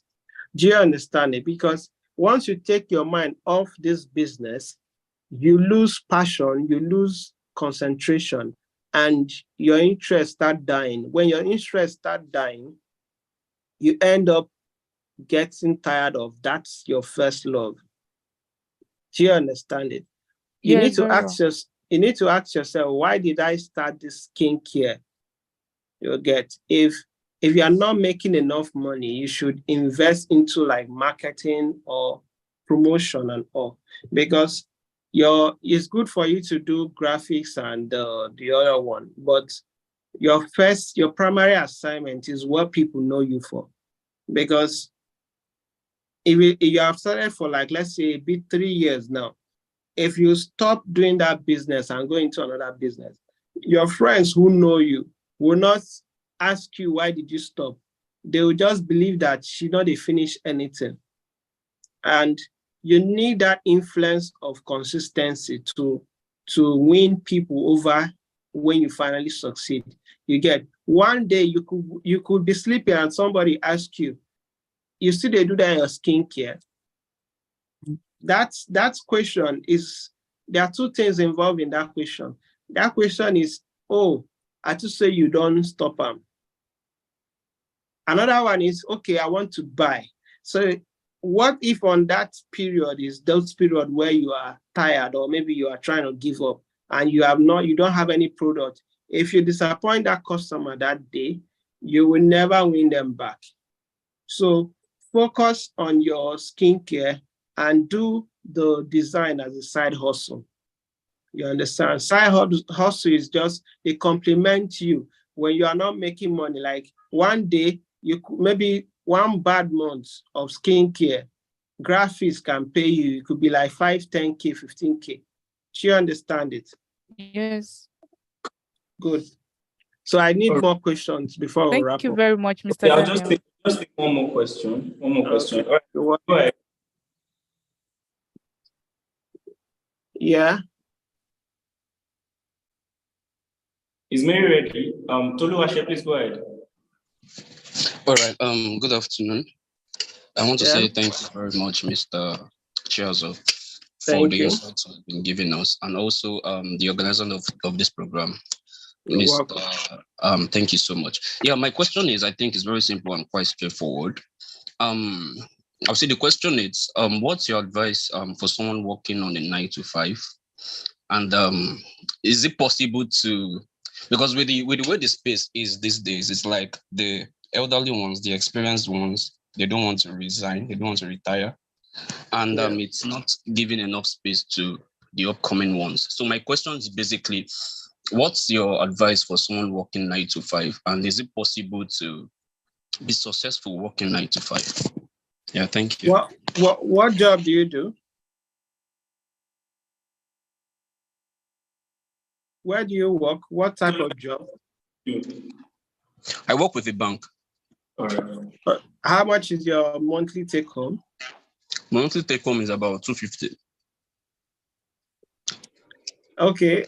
The question is, can you be successful doing a 9 to 5? Yes. Do you know how many business partners I have today? They are all working at a bank. As a banker, there are a lot of opportunities because you know who has money and who does not have money. Do you understand it? Yeah. First of all, you have opportunity. You have access to take loan from the bank. Loan to start a business for either your friend or your brother or your sister that they can monitor for you. Also, you have access to take a loan either to build a house or something. Depends on what you want from it. Do you get it? Yes. Then yes. Also you have access to people working in that. People you manage their accounts. There are people who have money in the bank and the money is just lying fallow in the bank, and they are looking for a ways to double their income. You get, the biggest thing you can do is to talk to people like Popeyemi that have access to properties. You can convince your customers to buy and double their income and tell them, okay, some bankers, they convince their customers that say, give me 100 million. I want to build this property, and this property will be making us amount every month or every year. Those are opportunities. You have opportunity to Also, you can take a loan from your bank and let's say get a car and put on transportation. A lot of opportunities. If you are waiting for you to say your 250,000 monthly is going to make you successful, you could be working in a bank and be growing your experience, managerial experience, then saving money to start a business. So what you need to do is look out for opportunities on how to ask questions, ask your bigger directors, how do you guys make money? What do you guys do? What type of investment do you think a banker can do? They will tell you a lot of things, you understand? Because you guys have access to a lot of opportunities. Do you understand? If you work long enough in a bank for like 5 to 10 years, people will start trusting you with investments and funding. Do you understand, right? Yes, sir. Good. So on Monday, ask those kind of questions. They will tell you a lot of answers. You get. So Yes, thank you. Thank you so much, Mr. Daniel. So before I go, I have a copy of my new book. It goes for 20,000, but I'll give it for 7,000 to anybody who wants to get a copy. Wow. So you just place an order with Okpeyemi and you get it. Or you can follow me on Instagram at TribeMan Global.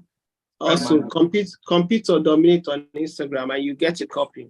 So guys, thank you. I look forward to talking with you. And also, if you have more questions, you can send me a DM on Instagram and I'll answer your questions. Thank you very much. Thank you so much, Mr. Daniel. Thank you. Thank you so much. Thank you hearing you talk. Thank you. Sure. All right, guys. We are moving on to the next phase of this, to the next session in this webinar, and it's time for us to talk about money. Practically now. I love the question that Toluwase asked that, I'm earning this salary, I'm working here, how can I really make money? How can I, grow my wealth? How can I grow my income? And that's what we are going into right now. This one is not me giving you tips. This is, let's do it together. It's more like a template, the do-it-yourself template I want to go into right now.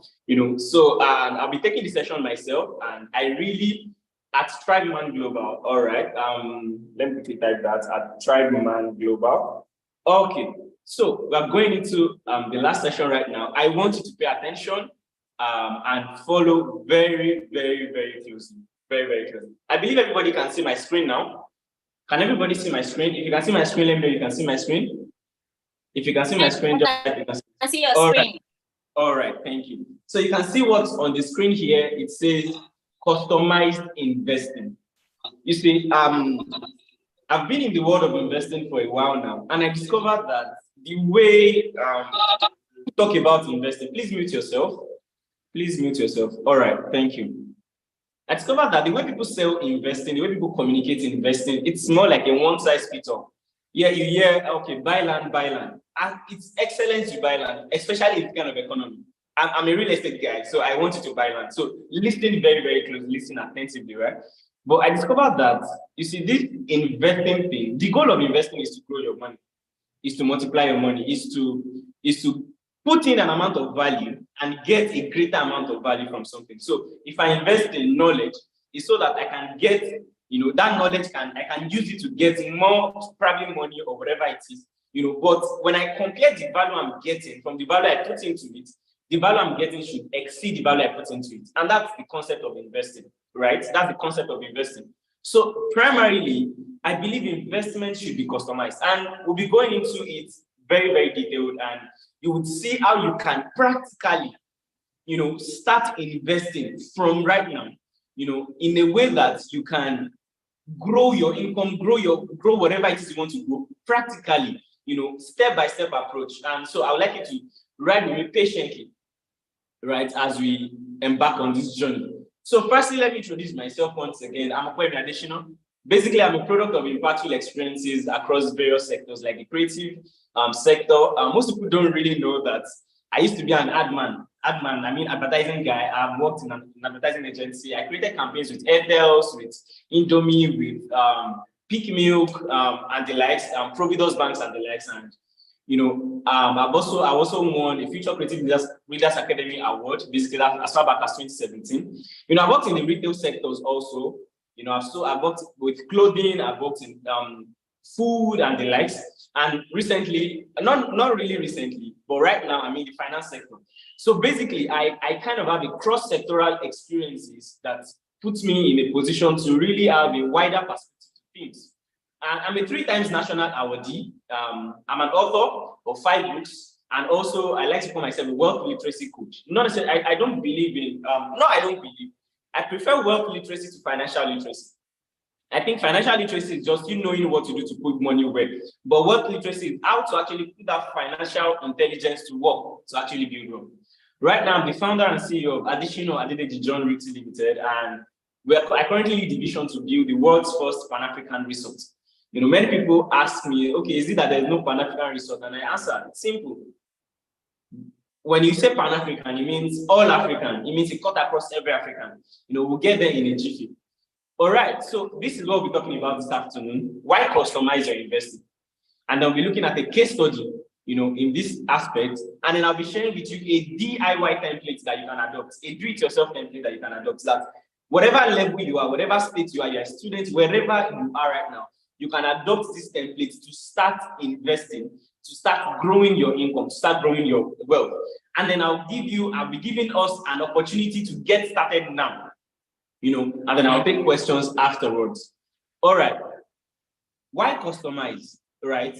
You see, the concept of customizing what you invest in is that one of my mentors would say, life is in phases, men are in sizes. Live your size per time. You see, someone who doesn't have a consistent income yet, the person's goal is to eat $1 billion. That's their financial goal. That's not like self-deceit. I love what Apostle shared with us. You see, it takes a great level of discipline to be honest with yourself, right? You could hear when Apostle shared with us that he had a car and he asked himself, how come I'm broke and I have a car rather?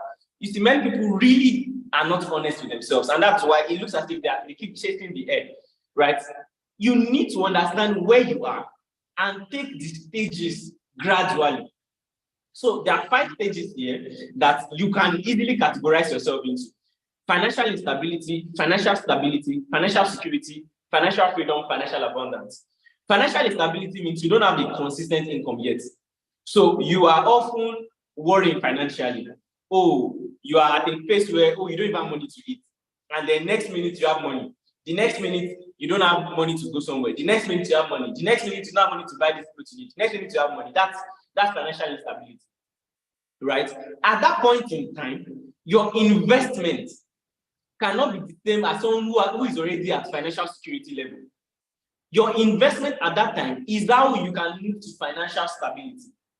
You see, the way this thing is dicey is that most people move to the next level and then they settle.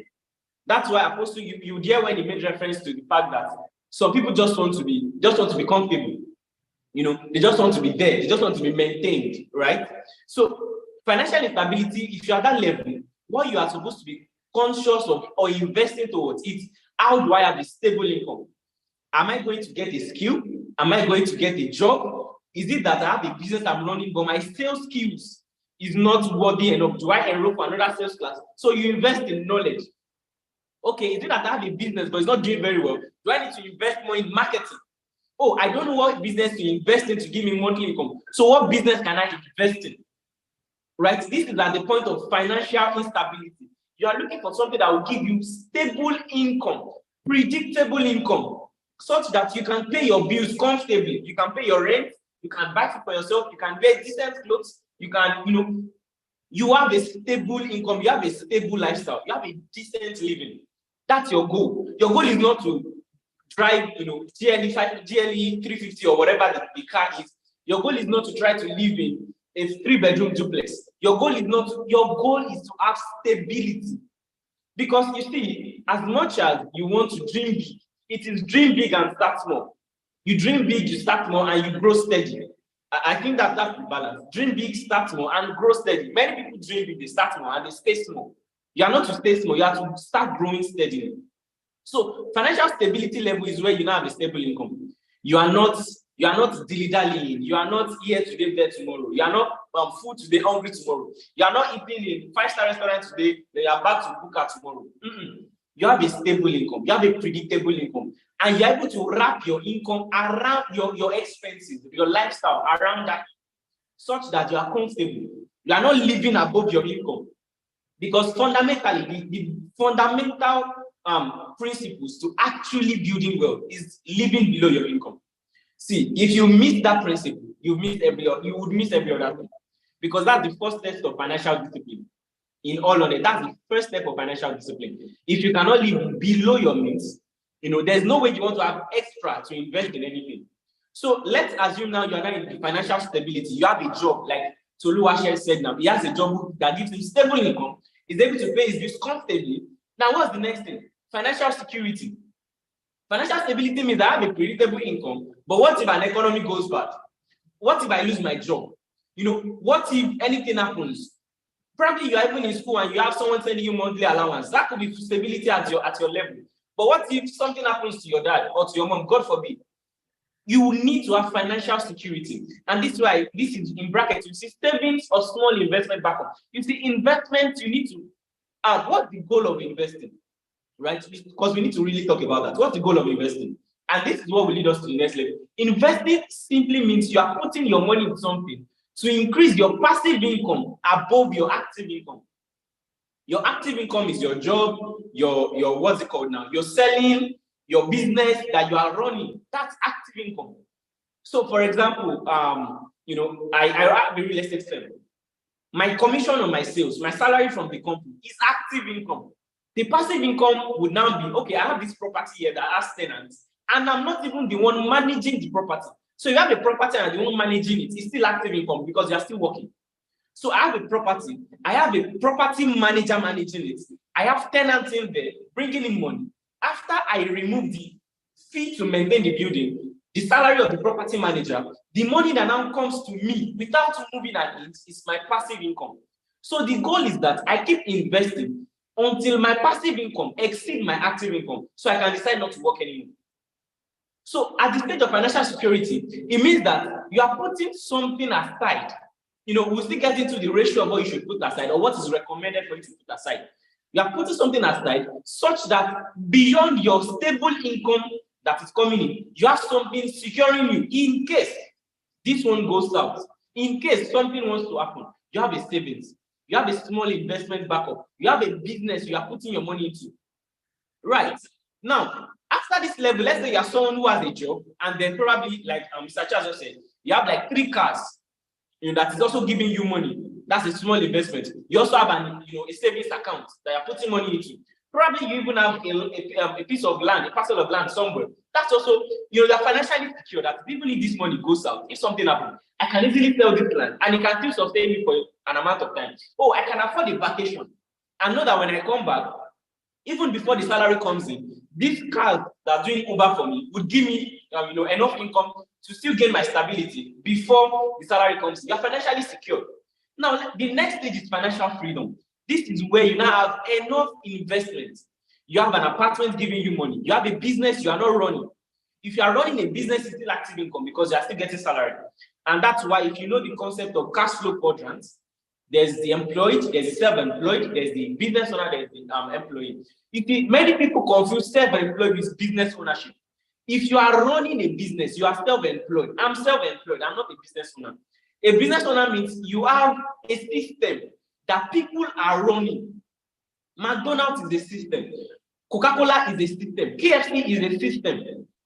That's why if you watch the movie The Founder, you would see the financial consultant telling Ray Kroc that you don't seem to understand the business you are in. You are not in the burger business. You are in the real estate business. And McDonald's today have more real estate properties, right? They have their assets. More of their assets is more of real estate than the inflow from the burger business. So passive income means, financial freedom means I have enough money coming in from my systems, from the systems I've invested in. You see, business ownership and investing are the same thing. It's not that is either I'm investing in someone else's system or I create a system and I invest in it. So if I have a system now, probably I have a food chain business and I employ people there and I'm putting money there. That is my system that I'm investing in. But if I'm putting money into what's it called now? Apple shares. If I'm putting money into Tesla shares, that's me investing in a system that I trust, that I believe in. And so when my passive income, my income from those systems exceeds my income from the one I'm actively working in, then you can say I'm financially free. So the question now is, am I financially stable? Am I financially stable? Am I financially secured? Am I financially free? Then the last one is, am I financially abundant? Do I have financial abundance, right? And this is the stage where money is no longer a concern. This is the stage where you are all about, how you can help people. You are all about deals.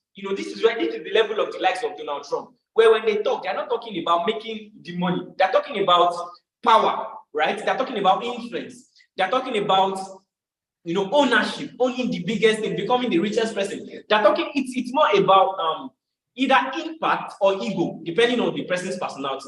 This is financial abundance. This is where you want to acquire this company because you feel like you don't like the owner of the company, or you just want to be the boss. You just want to be the only person you want to be the monopoly.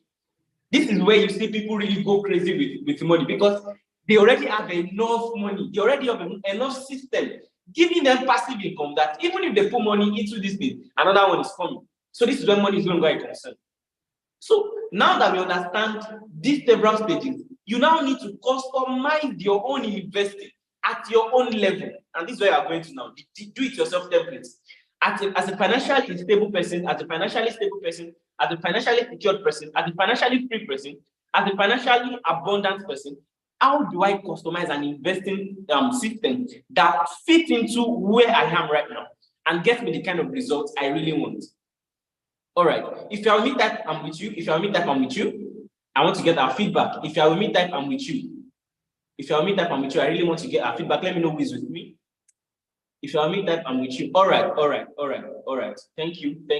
Now let me take a case study. And I'm using Tony Lumelu because I feel it's someone everybody here knows. Now, this is a popular story I shared online, so I just picked insights from it. When he finished NYSC, he said he just admired people who worked in bank. He loved, the way they dress and all those things. At that point, he was financially unstable. The goal in his head is to get a job because he just wanted to start his career. His goal here is not to become a multi-billionaire, even though that might be the big goal. But like you remember, I said, dream big, start small, and grow steady. Right? Grow steady means keep growing, grow consistently. That's why you hear the term slow and steady wins the race. You can be slow and stagnant, but make sure you are slow and steady. You are making progress, right? So what's the next step? He got a job. He's not employed. He's not financially stable. And maybe probably as he's still, employed, he's putting in savings somewhere. He's putting in money in certain shares, right? He's putting money in certain businesses that people are running. So he has a backup. He's financially secure. What's the concept of security? If you live on this side, you lock your door, you lock everything. But you employ someone to still be at the gate. That means you have like a backup for in case something wants to go wrong. So even though I know this is a stable income, I still have a structure somewhere that caters for contingencies, caters for emergencies, right? Let me quickly share this. There are 5 buckets people recommend to share your money. One of them is emergency, but I'm not going to be going into that this afternoon. Right? The next step is now freedom. This is where he became CEO, right? As a CEO of a company, now he has enough cash flow, he has enough investments apart from his salary, right? If you notice something about being a CEO of a bank, you also have to be the most likely. I'm not saying you also have to, but in fact, almost all of them, they have the highest number of shares in the company. Check Abatwigwe, check the guys that really own this bank. They are the majority guy in the company, right? Whether directly or indirectly, they just have to, that's how they maintain their territory basically. So at this point, even without his salary, he shares in the company enough, but it exceeds his salary. That's freedom. So he's now working now and this is the level where you can now chase passion. You can now go after fulfillment because now your basic expenses, your standard of living is not dependent on how hard you work, right? You now work hard towards what you really love, towards what you really want to do. right? And now that the chairman of Hays Holding, now is abundance. Now we can give millions of dollars to entrepreneurs annually because it's no longer about the money. It's now about impact for him. So you can see that the things he would invest in when he was looking for a job was self-investment, right? Was getting a job, was, whatever it would take him to get a good job at the level of, being employed and stability. If he wants to be a CEO or if he wants to start a business, he's investing in change, right? He wants to start putting money aside for the business he's hoping to start. He wants to also still invest in himself for the kind of challenge he's about to take on. He wants to also invest in assets that he can sell when he's ready to start the business, to raise the finance to start the business. You get, at the level of freedom, he's now investing, not because he's looking to raise money, but because he wants to increase his passive income so strongly, such that money stops being, a concern. Money needs to be a point of concern or an headache to him, whereby I can now live in financial abundance. Right, let's move on now. Now, this is the DIY template. This is the DIY template. You start from income goal to profit and saving to broke invest to passive income, and then you repeat the process. Now, let me take you one after the other. Income goal means right now at your level. If you are the financial instability level, the question is, how much do I need monthly to have a financially stable life? That's your income goal. So if you say, okay, for me to have a financial stable life, because now I have an unstable income, I need to be getting 200,000 naira every month. Now the question now is, how much do I have now? How much am I getting now? 50,000 naira. Out of this 50,000 naira, what do I invest in that will be giving me 200,000 naira every month? Am I to go and learn the sales skills and be selling for a real estate company so I can be earning commission? So now your investing is to invest in a skill. Am I to invest in in marketing so that I can sell more of my products to be able to get this amount of leads, to be able to close them and get the amount of sales? So you are clear. You are not beating the air. You are not roaming about aimlessly. You really have that income goal. If you are at the level of financial stability, you need a financial security. You have a job that is paying you an amount of money. How much do I need to be taken aside, to be putting in, how much do I need to earn so that I can have backup? How much do I need to be saving? How much do I need to put into this business? Right? You want to move to a level of financial freedom, right? How much do I need to be getting a passive income for it to exceed my active income? That means if you earn 250,000 naira a month, you need to be making at least 300,000 naira for you to know that now you are not financially free. And by the way, financial freedom is contextual. Some people might be financially free by 300,000 naira a month. If that is passive income and it exceeds their active income of 250,000 naira. But you might say, you know what? My active income is already 5 million naira monthly.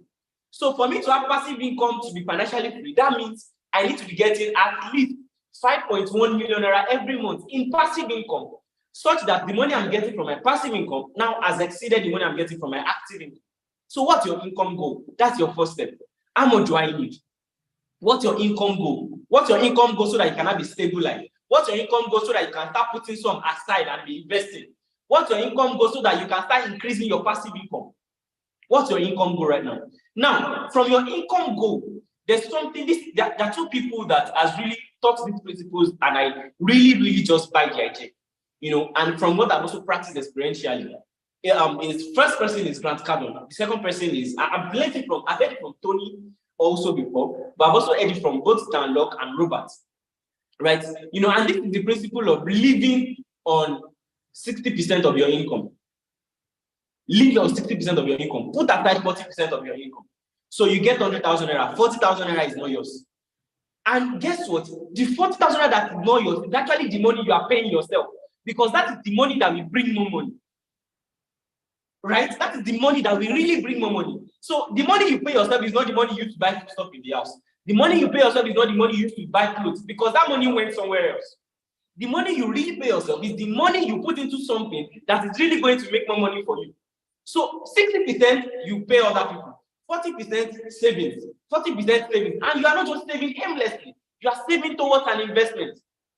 So you make 100,000 naira, 40,000 naira is your own, 6,000 naira is for expenses. Right? And that's the money that goes into asset. It could be into a course, it could be into a skill, it could be into land, instrumental payment that you're doing. It could be into a business, it could be into savings towards a business, it could be into savings towards an investment. Don't save aimlessly. Save towards a goal, save towards a cause. So 40% rule. And if you know you can, you are so crazy you can. Grant Cardone flips it. He says, live on 40%, save 60%. Robert Kiyosaki says, save 50%, live on 50%. Pay yourself 50%, live on 50%. Whatever it is you want to adopt, probably 40%, save 40%, live on 60%. Now, as you are putting that one aside, you are still broke, right? Now, this next step. You are still broke, but you have enough in savings that you're not investing. So you are broke investing.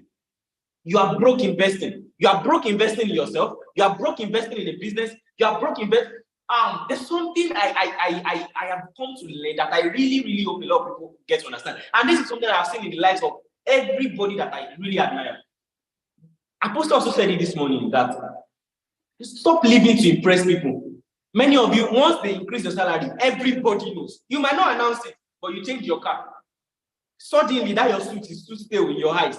You change it. Suddenly, you just feel the need to stop, just unnecessary spending. And you're not doing it for the right cause. You are doing it so that people can know that, yes, you've arrived. That is, the fastest route to poverty, right? You want to have about, like Apostles also said, he reiterated it, and I'm referring back to it because I really feel these are principles that are universal. However people think you, however rich people think you are, make sure you are at least 5 times that rich. So if you think, Okwe has 1,000 naira or 1 million naira in his account, the ideal thing is actually that I should have 5 million naira in my account. That's the ideal thing. So broke invest, keep owning lands, keep owning properties, keep owning businesses. And people should still think they are on the same level with you. I have a colleague. He's a very good friend of mine. And, we're working together at my former place of work. His salary was, I think, 35,000 naira. But this guy has about 10 people, if not more, on salary of 45,000 naira each. He has chains of businesses, gas business, fast food businesses, and all those things. So he's not on the job for the salary. He's on the job because he's understudying for his own. So you can see him also saying the same thing you are saying, but don't think you both are on the same level. He doesn't have a car, but he has people on salary. He has chains of businesses across about 2-3 states. What am I trying to say? You don't have to impress anybody. You don't have to impress anybody. And as you are broke investor, what are you doing? You are increasing your passive income. You are increasing your passive income. So, for example, now you earn 200,000 in a month. You keep putting 20,000 naira aside. What's 40%? That's 20,000 naira aside, right? 40% of 200,000 naira. That is 40,000 naira aside. You keep putting that aside. You keep putting that aside. You keep putting that aside. You continue to put that aside. You continue to put that aside, such that you get to a level where you cannot invest that in probably a real estate property or a business you like. If not a business you like, a business that is making money. And then that now start giving you more money. It start giving you more money in passive income. And guess what? That passive income is still not yours. What do you do again? 60-40 rule again. From that income, 40% again goes into savings. The cycle continues.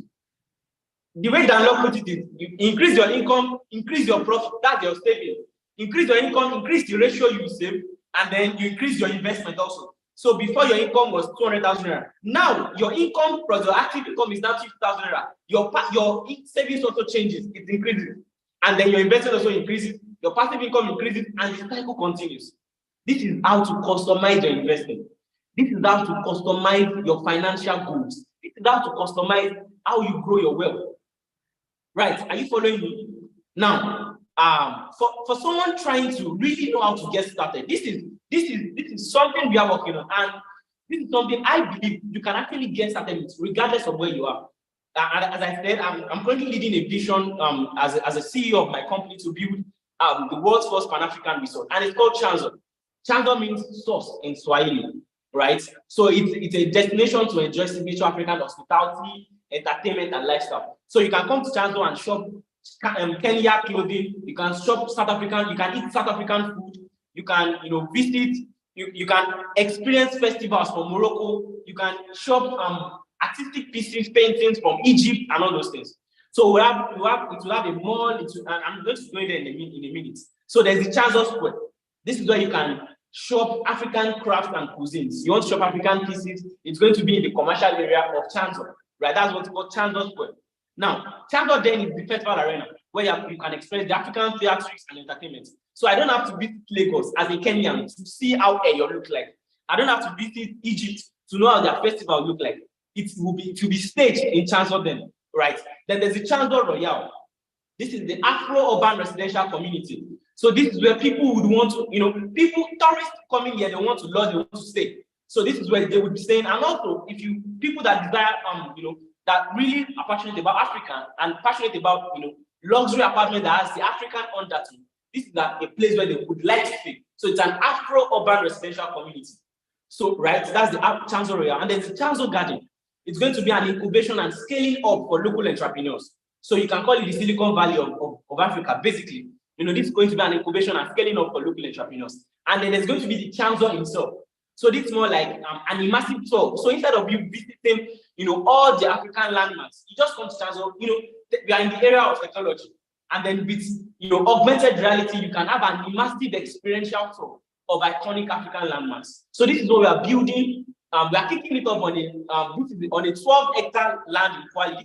This is the site. This is on the 12-hectare valley area in Kwali in Abuja, and this is where we are, kicking off the project. It's an expandable project. The goal is we are expanding to as much as 500 kilometers square. That's double the size of Maldives. That's what we are trying to do because it's a mega project. Something double the size of Maldives. So basically, how can you make money, right? How can you make money from this project? There are two ways you can make money. You can invest with the 1% because it's the 1% project. This is nothing like you've seen before. This is the 1% project. So you can either invest, you have a minimum capital of 2.2 million naira. In 3 years, you get 3.801600.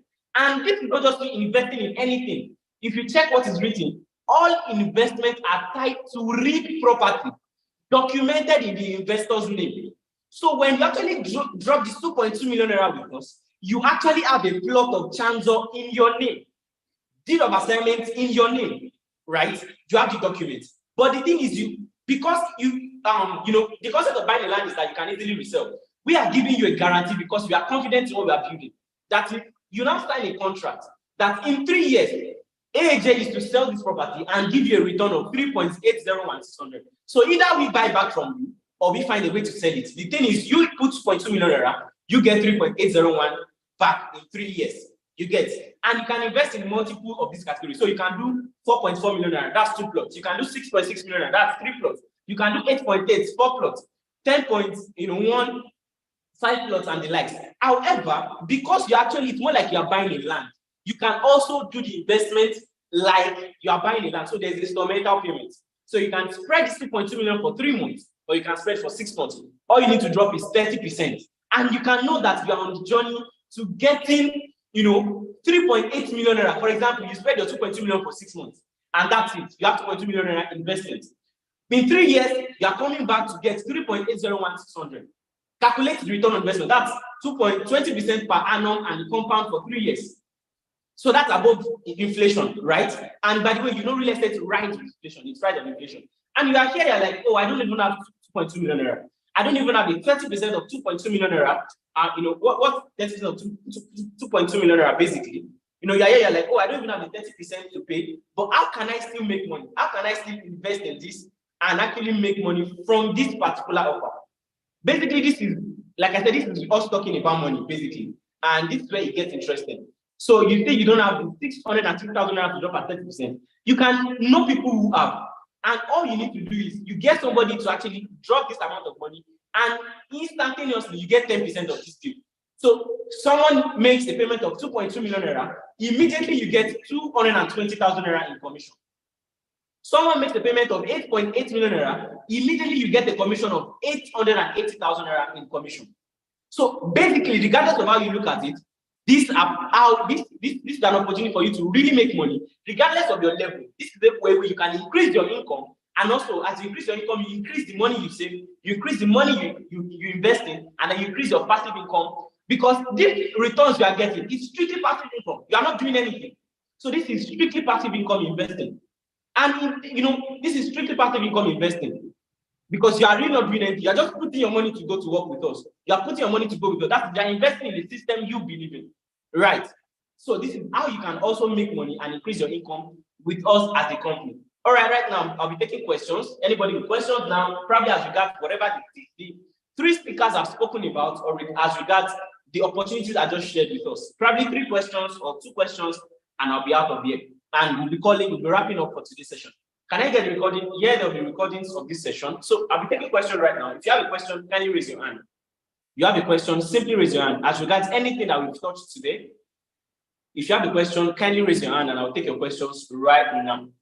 Anybody with question, you can also type if you don't want to talk. I'll be taking questions now. Can everybody hear me? If you can hear me, all right, I'd like to take your questions now. You have any questions as regard what the coaches have spoken about, or you have questions about the opportunity I just shared, or you're like, okay, how can I actually start spreading my income? How can I actually budget my income? I've made mention of the 60-40% rule. All right, if there are no questions, I want to believe that we all understood everything that we've said, everything that the 3 speakers have actually shared, and also the opportunity shared. All right, like Charles Daniel said, if you want to get a copy of his book, he actually sells the book for 25,000 naira. So if you want to get it for 7,000 naira, all you need to do is send me a DM. Just send me a DM that you like to get Compete or Dominate by Charles Daniel. And if you also like to get started with the investing opportunity I just shared, all you need to do is actually to send me a DM saying, I would like to invest in Charles, or I would like to invest with the 1%. That I will know what you're talking about, and I'll give you more details on that. All right, guys, thank you for joining Abayomi, Abiodun, Abisola, Adedoyin, and the likes. I can't begin to mention all of our names in terms of numbers. Thank you so much for joining. And don't forget, this is the monthly webinar right now. And also we're having something called the 1% Brokers Conference. That if you are trying to get started in real estate selling and you don't know how to get started in it, or you want to break through the noise, you don't want to be another noise in the market. You want to be among the 1%, selling real estate in the country. We're having the 1% Brokers Conference. And also this 1% webinar will now be we'll be having a weekly chat, which will be hosting on Instagram. On Instagram, basically, so you can join. Don't forget, and also kindly follow us on Instagram at Additional Adedeji John. Also subscribe to our YouTube channel or whatever platform that you can use to connect with us effectively. Thank you so much for joining, and I look forward to seeing you guys next month at the 1% exclusive virtual discussion. Have an amazing day, everybody. Bye. Thank you very, very much. I appreciate this class. You're welcome. You're welcome, Sarah.